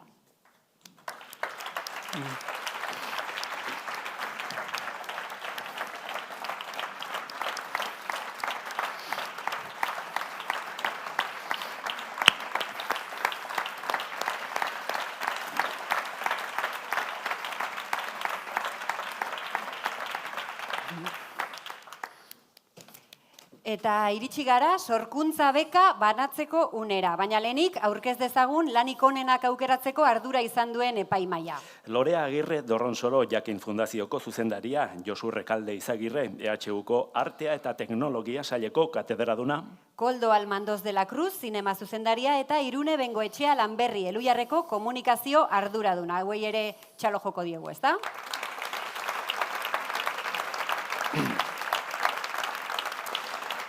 Eta hau esan dute aukeratu duten lanari buruz. Proiektu originala da gaurkotasuneko gai bati heltzen dio gai zientifiko batetik abiatuta sorkuntza lan erakargarria proposatzen du gainera, sakon eta xe azaltzen du nolako izango den prozesua eta horrek egingarritasuna bermatzen du.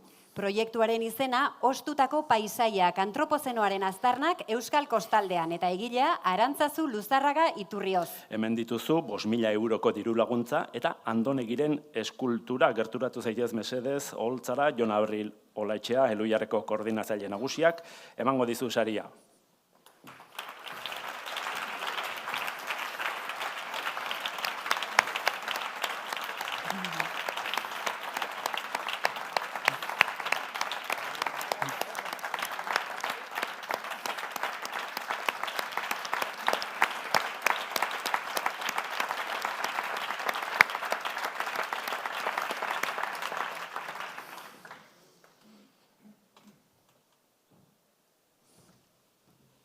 Arratsaldeon, nik irakurri behar doz, azaldu behar doan ez proiektua eta holan ez lusatzeko, labur egiteko irakurriko dut, bale? Arratsaldeon dan hori, eskerrik asko, Elujarri, Kafi eta Neikerri, aukera honengatik. Eta gaurkoan nik dakarkizuedan proiektua da, antropozenoak edo gizartearen aroa deritzon epoka geologiko berri honek, gure inguruan utzi duen arrastoaren kartografia bat. Bizkaiko kostaldean, Punta Galeako itsaslabarrean, hor Gorrondatxe eta Tunelboka hondartzen arroketan, arrasto bereizgarri batzuk pilatu dira. Hondartza hauetako sedimentuaren jatorria Bilboko itsasadarreko industria jardueran dago. Eta hor, 1902 eta 1976 urten artean, Bizkaiko labe garaiek 30 milioi tona hondakin isuri zituzten itsasora. Eta material guzti horretatik, milioi bat tona inguru, olatuek barriro ekarri zituzten kostaldera bueltan. Eta hondakin horiek, gutxinaka, pilatuz joan ziren, gorondatxe eta tunelbokan, beach rock edo sementatutako hondartzak bihurtuz. Orduan, gizartearen eragina, begibistakoa da hondartza hauetan. Bertako hondarra sementatu egin da, eta arroka bihurtu. Milaka milioi urtetan zehar osatutako flisaren sekuentziaren gainean, sementatutako sedimentuak nabari dira. Adreiluak, burdina eta bestelako materialez osatutako geruzak, azken urteetako historia kontatzen digu. Zoritxarrez, arrasto hau, pilatu bezain askar desagertzen ari da. Itsasmailak goraka doa, dakizunez, eta ala jarraituko du datozen urteetan. Beraz, seguruenik, 100 urte barru, kostaldeko eremu hau guztiz desagertuko da. Berandu gizan baino lehen, proiektu honen helburua da, antropozenoak Euskal Kostaldean izandako eragina azaleratzea. Ta nola egingo dugu hau? Gorrondatzea askorri hondartzako sedimentuak are tamainakoak dira. Ez dira tunelbokakoak bezain ikusgarriak, baina hala ere nahiko harrigarriak dira. Hondartza honetako area beltza da. Zergatik kolori ilun hau? Olatuek bueltan ekarritako burdinzepa daukalako kantitate izugarrian. Eta gorrondatzeko are beltzak hainbeste burdinzepa dauka, ez dut ekarri gaur, baina iman bat hurbilduz gero, bereela erakartzen dau materiala. Beraz, Bizkaiko kostaldean azken mendean zehar gertatuakoaren berri, iman batek eman diezaguke. Gaur egun 20. mendean Bilboko itsasadarrean gertatukoaren irudi hori marrasteko erarik onena, imanaren eremu ikusezina erabiltzea da. Magnetismoaz baliatuz, ostutatuko paisaiak proiektuak, erausketa paisaia hori ikusaraziko du. Lurraldearen erausketak paisaia bat sortu du. Eta paradosikoki, kontsumo eredu horrek berak, itsasoaren maila gora igo, eta paisaia hau desagerraraziko du urte batzuen buruan. 100 urte barru ez da honen arrastorik izango. Ez da geologoek erabiltzen duten olako estraturik existituko hemen gertatutakoa irakurtzeko. Bizkaiko labe garaiek, 30 milioi tona horiek isuri zituzten itsasora 60 urtez. Eta baimendutako eremua, itsasertzetik 5 kilometrotara zegoen, holan, 62 eta 80 metro inguruko sakoneran. Hala ere, inguru hartari iritsi baino lehen botatzea zen ohikoena. Itsasoa zen, eta gaur egun ere bada, gure zabortegi globala. Ikusi nahi ez duguna kostaldetik urrundu nahi izan arren, jarduera horiek nahi eta ez itxuratu dute gure lurraldea, eta realitate hori gizarteratu nahi dugu. Eskualde honen hazkundea bultzatu zuten hartu eman ikusezinak, Erresuma Batura esportatzeko burdin mineralaren erausketaz hasi ziren, eta ondoren, siderurgiak aztarna hori sakondu zuen. Hortutako paisaiak fluxu ikusezin horiek lurraldean eragindako aztarna ikusarazen saiatuko da. Sorkuntza lana honek, gure gizarteak eta lurraldeak zelan egin zuten bat ikertuko du. Nire herrian ostu hitzak, esan nahi dago izkutatu, bai lapurtu. Ostutako paisaia hau, izkutaturik dago, bai lapurtutako are bada. Ingurumenaren ulermena, bere produkzio balioan soilik oinarritzen duelako. Zaila da orduan antropozenoak utzitako arrasto hau irakurtzea. Azkar eratu zen, eta are azkarrago ari da desagertzen. Gure historiaren parte garrantzitsu den garai honen kartografia magnetikoa egitea izan daiteke, bide bakarra. Sorkuntza lan honek aurre egingo dio ikusezina dena irudikatzearen erronka horri, eta olatuek kostara bueltan ekarritateko burdin printzak erabiliko ditugu antropozenoaren irudia marratzeko. Kartografia honek ez du bere subjektibotasuna ukatuko, beste edozein mapa bezala nahi jakin batetik marrastuko dugulako. Eta listo, ja bukatzeko, beste behin ere, eskerrak emon gure dodez, Kafi, Elhuyarri, aukera hau emoteagatik, ez? Hor, Greziar filosofian eta kristau teologian, kairos berbak aukera esan gura dau. Denborarekin loturiko berba bat da, baina ez da kronos bezala denbora lineal bat, orduak eta egunak markatzen dituena. Kairosek denbora simbolizatzen du, baina une egokiari dagokiona. Kairos jainkoa, Zeusen semea da, Eta aurretiko lan hilema tasa luze bat du, baina atzetik guztiz buruzoia da. Eta Kairosekin topo egitean, adi egon beharko dugu. Ze hor, aurrez aurre topatu, eta gure ondotik igarotzean, hilema tasatik heldu beharko diogu gogor. Aukera bat izate aldera. Ezer egiten ez baldin badugu, pasatu egingo da, eta konturatu orduko, baina atzealdi buruzoia, baina ez dugu ikusiko, ez? Berandu izango da. Sorkuntza beka hau, edo zen beka moduan, aukera bata, ez? Denbora eta espazio egoki batzuk emango dizkigu, Kairos horren aurrean, hietatik hor gogor eutxiko diogu, gizarteari proiektu honen emaitza eskaintzeko. Eskerrik asko.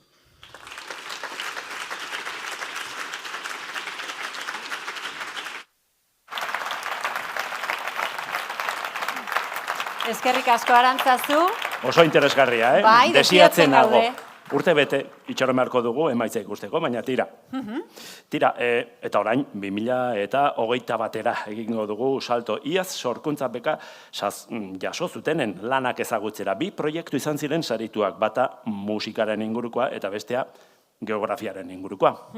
Ander Gortazar Balerdi eta Jatzek Markusiewicz dira, azken horren egileak, eta beraiek aurkeztuko digute 15 minutuko hiria, 45 minutuko lurraldea, Euskal Kartografia garaikideak izeneko proiektua. Ander Jatzek, bazatozte? Badatoz. Txalo joko iegu, ez da?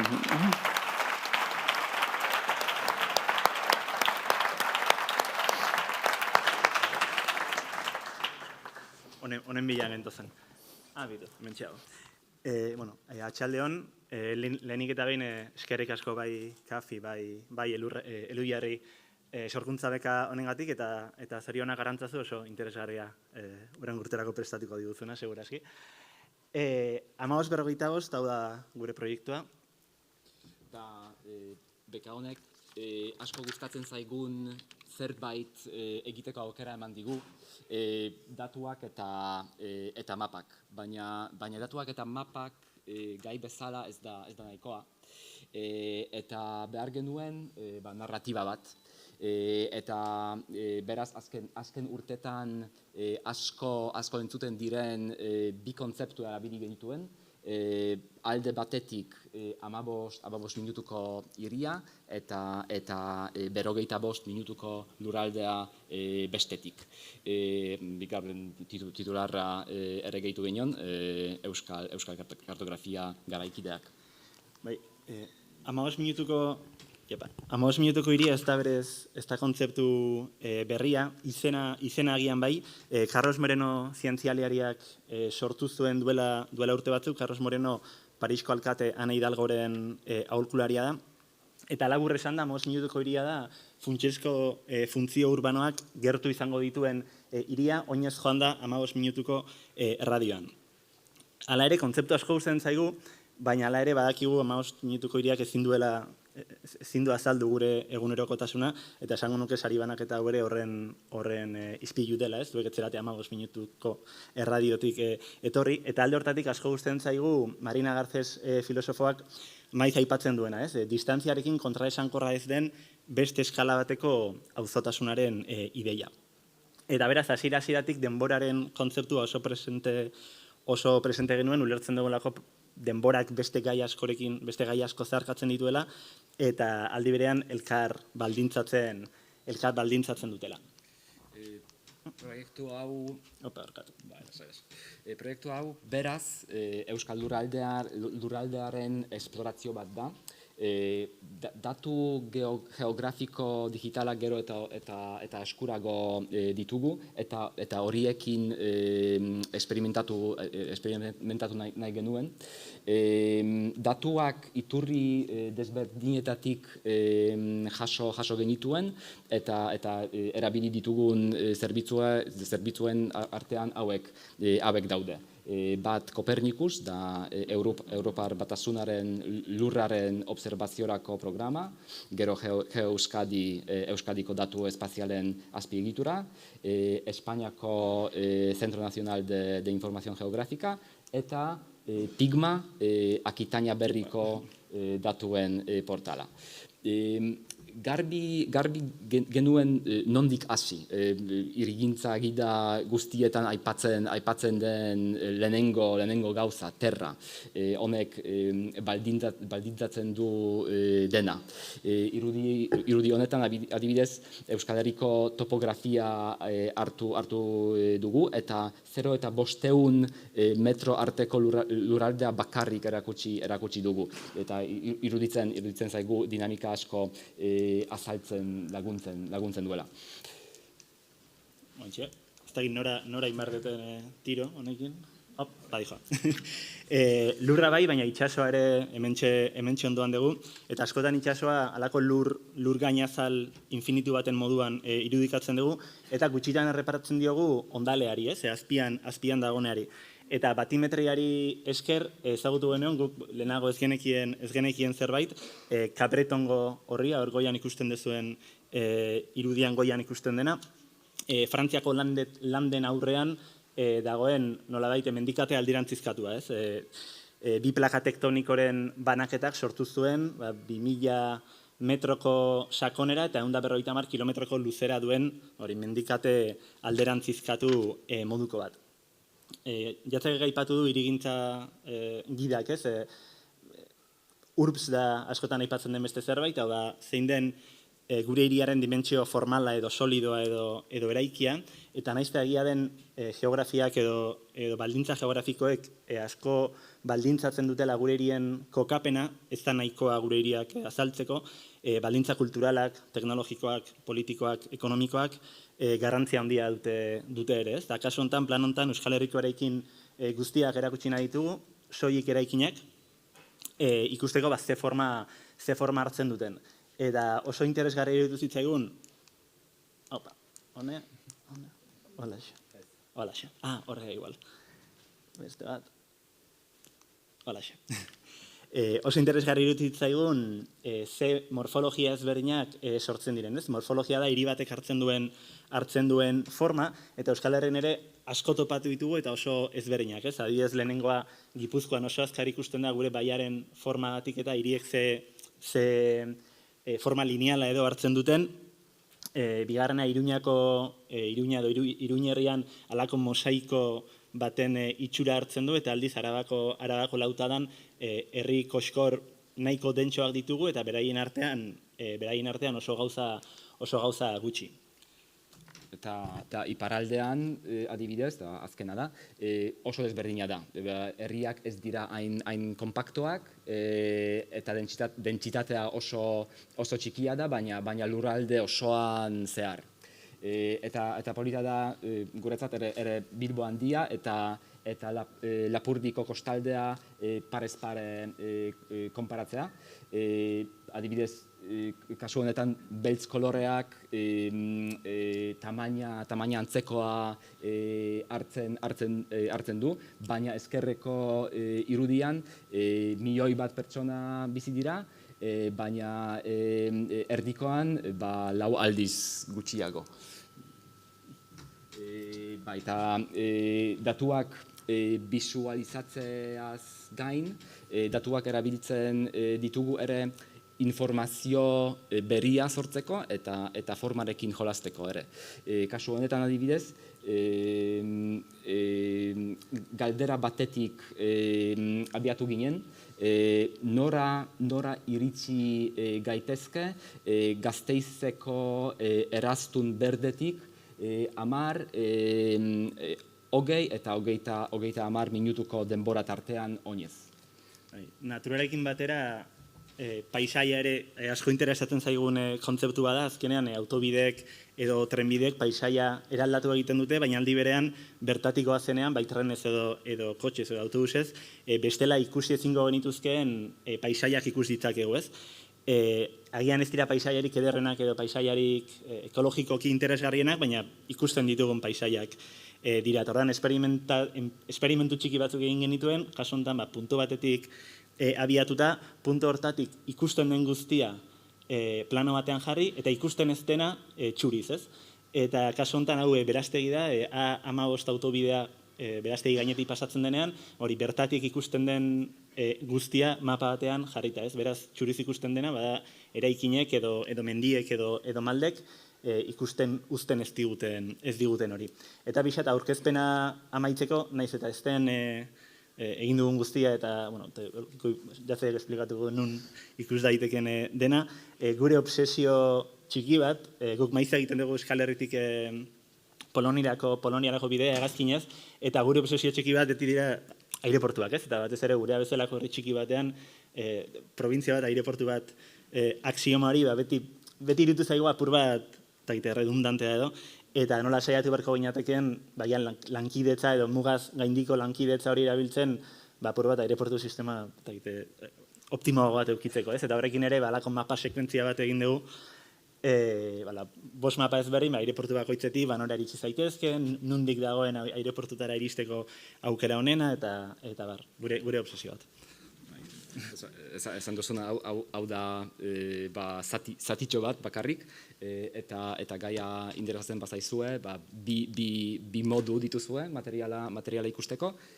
Bat da, ostiral honetatik aurrera, Donostiako arkitektura eskolan jarriko dugun erakusketa txiki batetik pasatzea, eta bestea da raz.eu webgunean sartzea, hor laburmen txiki bat egin dugu, eta sortu dugun material guztia jaitzi daitezke. Eta horixe, besterik ez, gure partez, eskerrik asko. Eskerrik asko denoi, zorionak sarituei, eta zorionak Elhuyarri 50. urte horren honetan. Eskerrik asko. Eskerrik asko. Ze polita, Bai, ez da? Eta orain musika. Ekitaldi hasieran sonata 0000. Ongi izan barrut, ez da? 1-0-1-1, Espamirudien soinu transdukzioen kontzertua proiektuaren emaitzaren zatitxo bat entzuteko aukera izan dugu Itxaso Navarro eta bere musikarien eskutik. Eta orain proiektuaren nondik norakoak ezagutzeko unea da. Itxaso, non zaude? Azaldu ikuzu mesedez, nondik atera duzun musika berezi hori.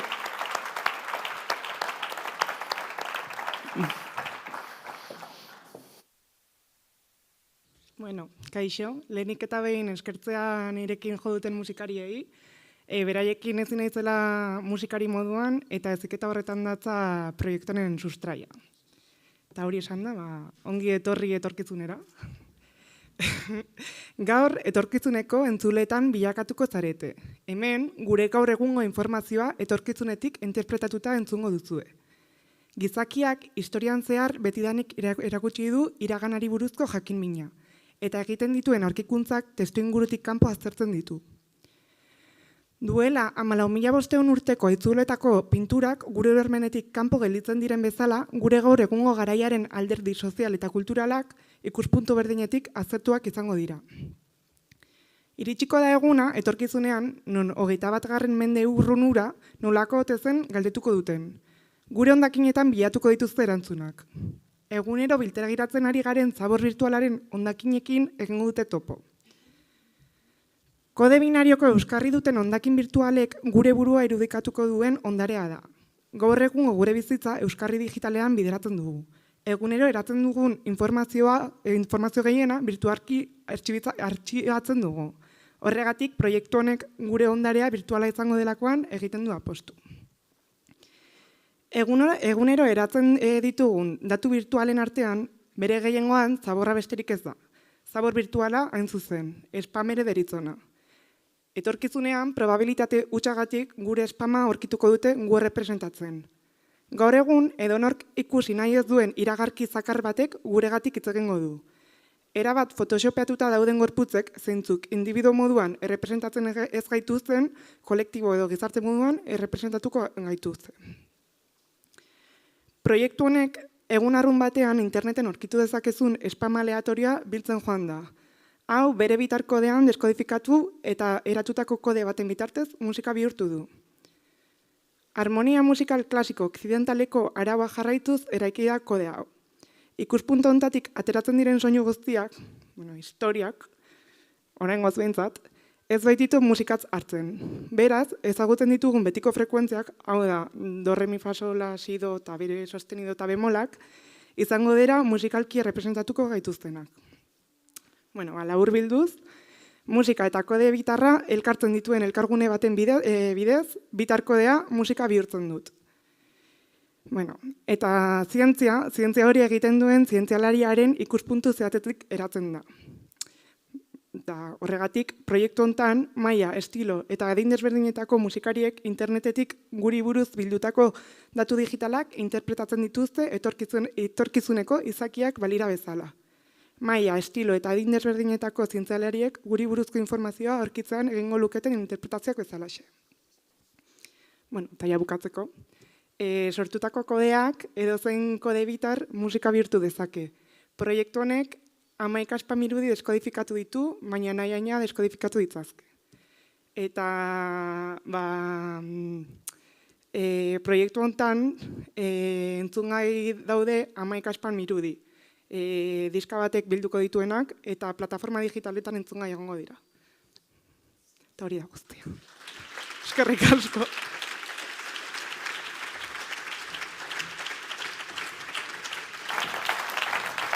Oso polita gelditu zaio, hori hitzezko azalpena izan da, eta gero entzutekoa izango da, ezta? Eta orduan ulertuko duzue. Oso ondo, Kafe Elhuyar merezimendu sariarekin amaituko dugu sari banaketa. Elhuyar Fundazioaren patronatuak ematen du, eta sari honen helburua da euskararen normalizazioan eta zientzia eta teknologiaren divulgazioan nabarmendu diren pertsonak omentzea. Aurten Elhuyarren 50. Urteurrena izanik patronatuak Elhuyarren sortzailei egin die aitortza hori. Iñaki Azkune Mendia, Felix Azpirozarrilaga, Juanjo Gabina Carrera, Jesus Mari Goñizabala, Mikel Salbide Elustondo, Andoni Sagarna Izagirre, Xavier Larrea, Luis Mari Banderes Unanue, eta Kepa Salbide Elustondori hain zuzen. Elhuyar Fundazioko lehendakari Txema Pitarke de la Torrek emango die saria, baina aurretik Txemaren hitzak entzungo ditugu. Nahi duzunean, Txema?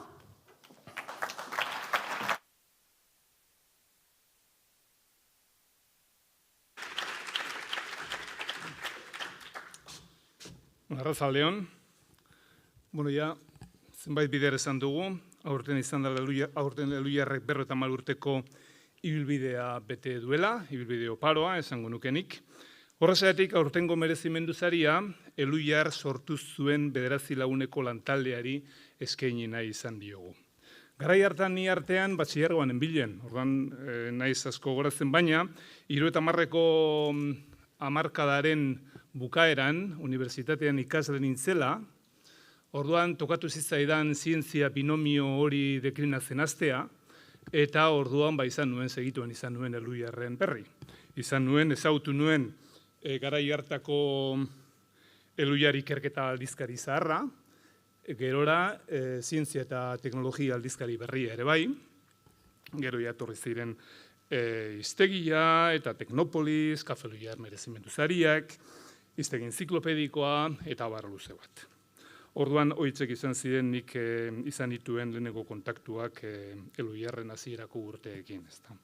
Gero, zalantzarik ez dago zientzia euskara sustatzeko sedearekin sorturiko erakunde honek, asmatu duela urteetan zehar, sortzaileen hasierako asmoari eusten, eta aldi berean ez hori bakarrik, eta aldi berean zientziatik haragoko esparru berriak zabaltzen ere bai. Adibidez, euskara berdintasuna eta partaidetza arloetako gizarte aholkularitza, edo itzulpengintza, hizkuntza teknologiak, adimen artifiziala, edo komunikazio zerbitzuak eta beste gauza batzuk ere bai. Orduan, Elhuyar euskal edabidetan ere erreferentzia preziatua bilakatu da, eta Elhuyarren eskutik hezkuntza programa egonkorrak plazaratu dira hezkuntza arautuan naiz ez arautuan. Egun arrotasunez esan dezakegu Elhuyar erakundea aitzindaria bilakatu dela, beti ere eremu berriak ireki dituelarik euskaran, zientzian eta beste zenbait arlotan. Eta guztia posible izan da, zalantzarik gabe, 50 urteotan 10 lankide egindako ekarpenari eta lanari esker, Elhuyarrek lantalde gaitua eta askotarikoa osatzen asmatu du, eta euskal gizartearen erronkei aurre egiteko abilezia erakutsi du ere bai. Eluiar gainera, aurrera begira dagoen erakundea dugu, amets egiten dakiena, euskararentzat eta euskal gizartearentzat ezagutza berriak lortzeko eta zabaltzeko lan egiten duena beti ere elkarlana oinarri hartuta. Eta guztia posible izan da, nola ez duela 50 urte gazte talde batek, militantismo hutsez eta elkarlanari eutxiz, euskararentzat ordura arte arrotza zen esparrua, zientziaren eta teknologiaren esparrua, euskara sustatzeko alegina abiatu zutelako. Horrela, gazte haiek Eluiarren zimendua kondu zituzten, gerora taldea zabalduko zen, eta horrekin batera egitasmoak ere bai, fruta kutxetan pilatutako zientzia eta teknologiako 50.000 hitzeko fitxabilduma, aldizkaria, Euskarri informatikoko lehen euskal hiztegia, irakaslentzako trebakuntza eta alfabetatze teknikoko ikastaroak, irakaskuntzarako materialgintza, poliki-poliki ontzen joan zen gaur egun ezagutzen dugun Eluiar hori. Taldea ere profesionalizatzen hasi zen, Maralisa Izpuru lehen langilea zehartzearekin batera, egungo 100 langileko lantaldera iritsi arte. Euskararentzat dena egiteko eta dena lortzeko zegoen garaian sortu zen Eluiar, duela 50 urte. Gizarte mugimendu handia bezain emankorra egikaritu zen urte haietan euskararen alde. Ikastolak, gau eskolak, Udako Eskola Unibertsitatea, aurtengo idauko ikastaroen 50. edizioa, ospatuko da, ere bai, Elkar argitaletxea, hau ere duela 50 urte sortu zen, eta beste batzuk.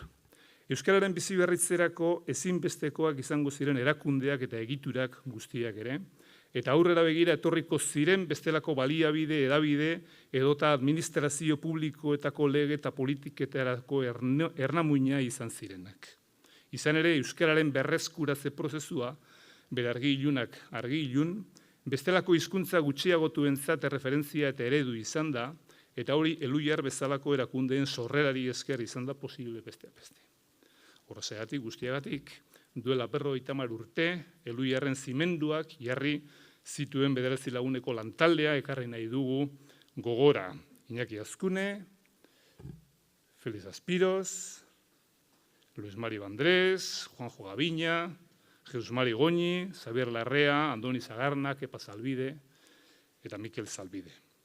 Zientzia eta teknologia euskararekin uztartzeko egin zenuten ahalegin emankorragatik, euskararentzat esparru berriak eskuratzeko abiatu zenuten lanagatik eta utzitako ondare garrantzitsuagatik, Eluiar Fundazioaren patronatuaren izenean, ze ona da 2022ko Kafe Eluiar merezimendu saria.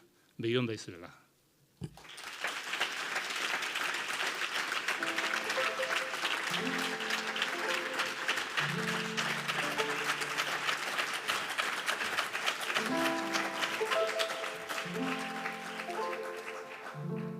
Zientzia eta euskara uztartzea garai batean garrantzitsua baldin bezan, orain ere garrantzi berekoa da.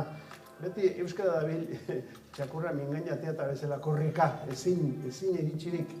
Horaxe ibiltzen gara gu ere, gauza aurrera doaz, eta euskara dator oso egoera txarretik, asko aurreratu dugu, baina beti zerbaiten faltan esango dukenik ez, aurrera joan, eta zientzia aurrera, teknologia aurrera, gauza berriak, hiztegia aldatzen da, kontzeptuak aldatzen dira.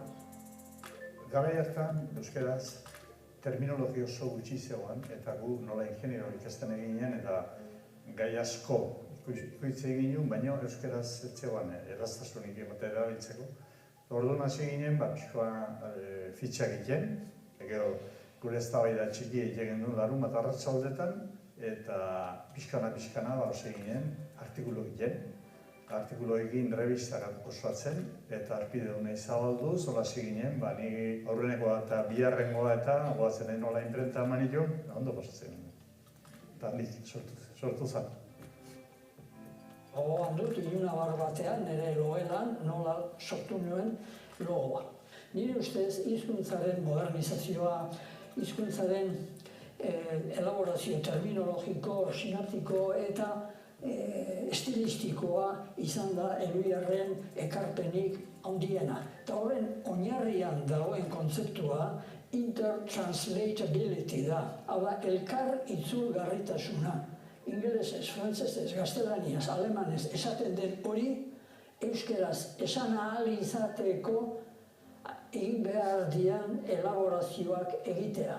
Horretarako zer egin du, besteen artean testu liburua sortu ditu, hiztegiak sortu ditu, terminologia bankuak sortu ditu, eta jendea prestatu du. Jendea prestatzea beste guztia bezain importantea da, hori Elhuyarrek dakida neurrian, era duinean egin du.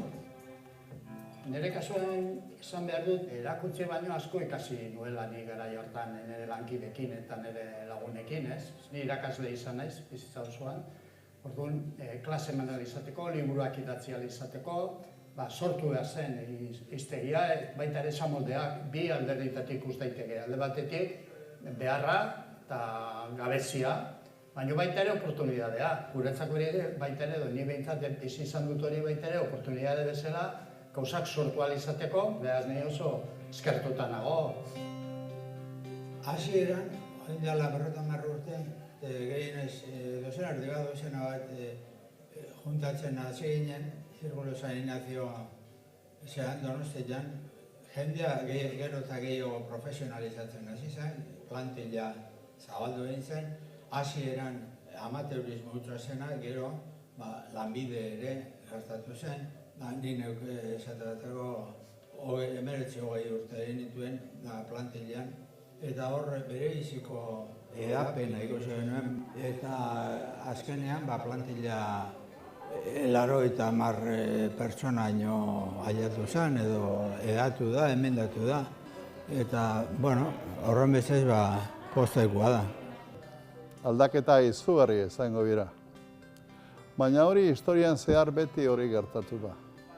Hemen planteatu egin behar dugula euskaldunik gabe ez dago etorkizuna. Eta denon artean sortu zare bat, zaretu, eta azkenean lortuko dugu. Hortarako behar dugu proiektu bat, amankomuna.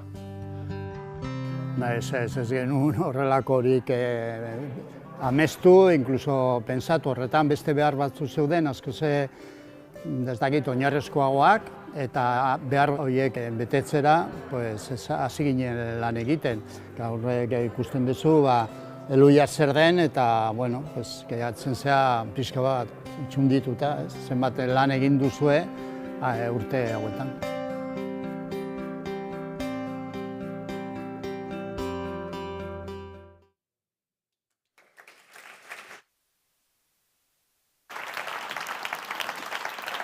Zatozte mesedez, Iñaki, Felix, Juanjo, Jesus Mari, Mikel eta gure artetik joan ziren Luis Mari eta Keparen izenean Maite Moneo eta Ainhoa Zalbide. Zatozte mesedez, holtzara. Txalo bero bat eskatuko dizuet.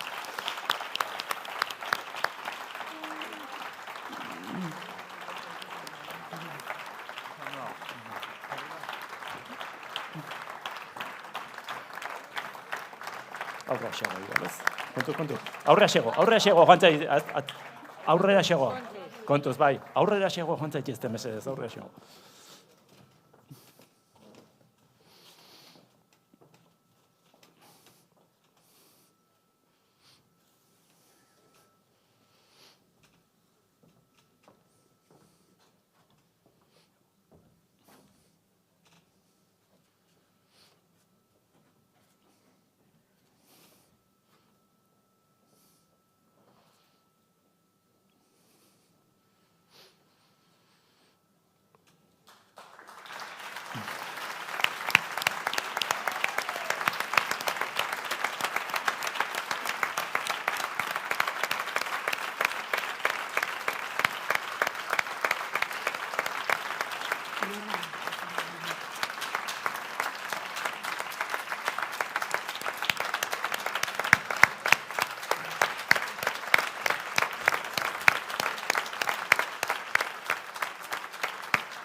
da bozera mailea?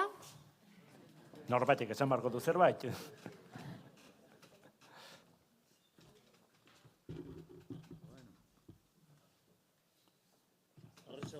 Altxa mikroa, mesedez. Arratsaldeon eta eskerrik asko gonbidapen honengatik Eluiar zale guztiri, Eluiarri eta Eluiar zale guztiri. Ohartzen gea asko diela. Hori hasiera baten gutxi baginen, gaur asko gea. Orduan guretzat izugarri atsegin da. Orduan egin gendun lan hori nola jundan, hazitzen, ugaltzen eta zabaltzen Euskal Herri osoan. Garai hartako gure kezka, gordun ingenieritza ikasten hasi berri ginen, aurretiken gure artean bagendun harremana, laune ginen, eskolan bertan sortu gendun, euskara erakusteko talde bat, eta beste hainbeste iniziatiba. Baina gero, gertatzen ginen, edozen gauz izketan jartzeko, bai itzalditxoa preparatzeko, bai idazlana zerbait prestatzeko, etzegoan materialiken. Orduan, gure eskueran ginen gauzek oso arrunt ziren. Eta hor juntatu ginenen, gure artean ginen, eta gaur gogoan ditugu, Luis Mari Bandrez, eta Kepa Zalbide, batez ere, gure kide eta lan lagun ginunak, eta gaur gure artean ez ditugunak. Eta baita ere, garai hartan, gure, lehen esan dugun bezala, iztegin hitzek eztabaidatu gure artean, aurrena norbeak etxen landu, Kintanan iztegitik, Mujikan iztegitik, handik eta hemendik biltzen ginen, gure konklusioak, gero, bakoitzek hartzen gendun erabaki hori, taldeen aztertu behar gendun, eta finkatzen gendun gure iztegien. Gero, iztegiko hitzoik ikusi nahi ginen kontekstuan, gure teknologi kontekstuan, edo gure zientzi kontekstuan nola funtzionatzen zuen. Eta orduan egiten ginen artikulok. Eta artikulu horik ziren, revistan publikatzeko gaiek. Eta orduan, noski garai hartan oain diken Franko garai esan, eta zensura zorrotza zegoan, ez zegoan eozin gauz publikatzeik, beti behartzun, informazioa turismon zeilue behartzun, eta hor lagun gendun eta gaur atxatzen dut, bereziki, gure artetik joana, Jose Antonio Zabala. Bera izan zen, gureak oso zaila, noski, oso gizon abogadu eta oso gizon azkarra zen, eta sarrera asko zituen instituzioetan. Eta beha ematen ginen, revista bukatuta geho, informazioa turismoa eman, eta filtro hori pasatzen zen. Eta askotan, atzeatzen zigun, bogotatzen ziguen berriro, orduan, ibili behar gendun, imprenta jun, imprentan datak jarrita gendun inua, eta etzan aiatzen, eta berriro aldatu behar ginen, eta bueno, horrela ginen nik initun lau bat urte, ja industrin sartu arte. Industrin sartu nintzenen ja handik aurreatzen denboraik Eluiarren jarduteko. Baina, bilarte hortan, guretzat oso lan oparoa izan zen, lagun taldea ginen, gure artean etzan soldata diskutitzeko zeaiketzan, motiboik etzan, gero bagendun, aitzatu dezue, eta Maria Luisa Izpuru oso idazkari leiala, langilea, eta nola gure alkarrizketa guztietan, bai etxen da bai kanpoan, beti bere izena sortzen zen, nire seme-alabak lizeora jun, eta bere Maria Luisa tazizketan azten zianen, bai Eluiarko ama, hori zen, bere izengo ikie. Eta hola ginen, pentsatzen dut, berak ere gure soldata izango zula, ez dut uste, behin higo ginen honik. Eta, bueno, hola juntzien urte batzuk, eta egia esan, gaur Eluiar ikustea, guretzat izugarri da, guk ez gendun ordun, nik ez dakit aitzatu due, oain 50 urte sartutako kaja hori, baina ez dut uste kaja hortan kapaz ginen inor, gaur gertatu denaz iragartzeko. Eta, bueno, ordun, mila esker, etorri zaten guzti hori, eta beste baten, pentsatzen dut, hemen 50 urtea berandu xamar izango da, baina norbaitzuk izango du suerte hori ere. Eskerrik asko, eta hurrengo arte. Zatozte mesedez, irabazleak saria banatu duzuena, familia argazkia aterako dugu, guztiek batera.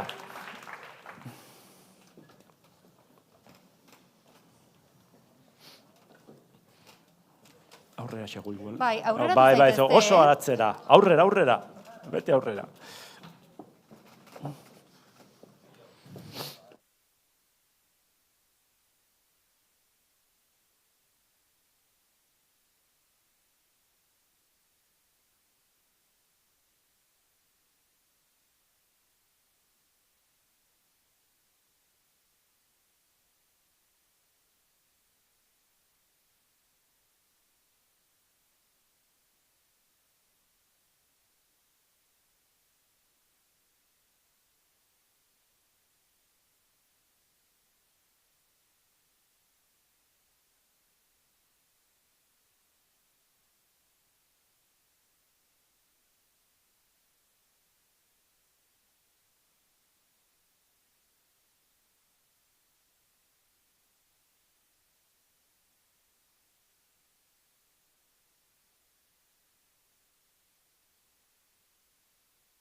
Listo ba. Bueno, bukatu dugu, Papo. Zuek gurekin gelitu zeate, ezta?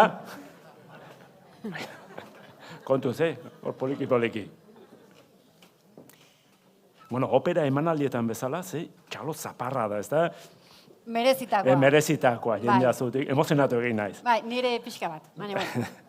50 urte atzera eta aurrera ibili ondoren, azkenik iritsi da edizio berezioni amaiera emateko unea, eta hasi bezala amaituko dugu Itxaso Navarroren musikarekin.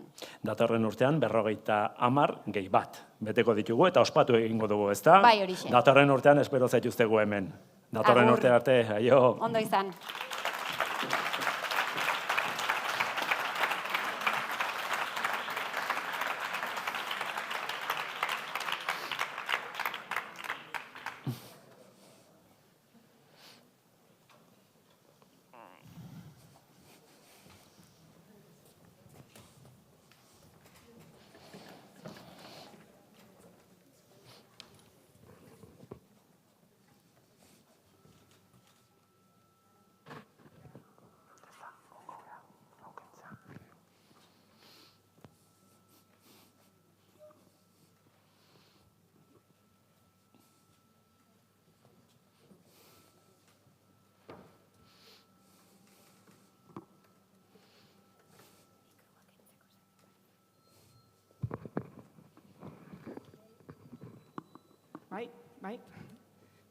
Bai, oso ondo. Hasieran interpretatu dugun pieza, deitzen zen un método raro que ayuda a rejuvenecer. Orain interpretatuko dute Bienvenidos a Forge of Empires, eta ondoren jarraian Casino Poker Tragaperras. Eskerrik asko.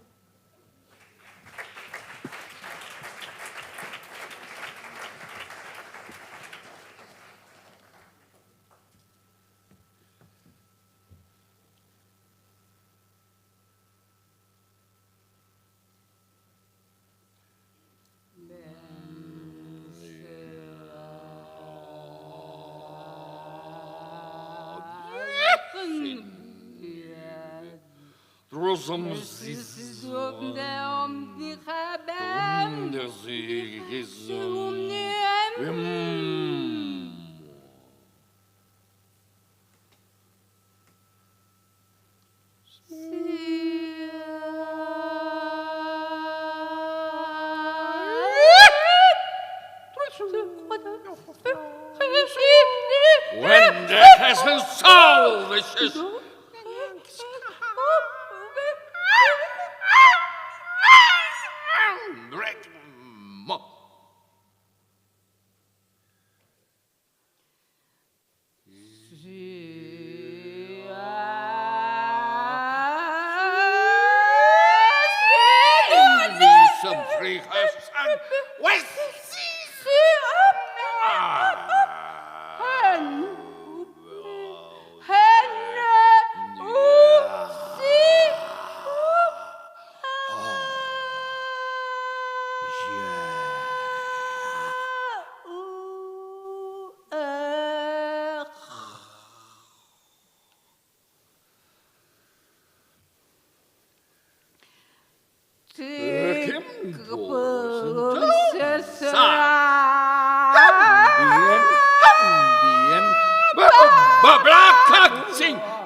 착각.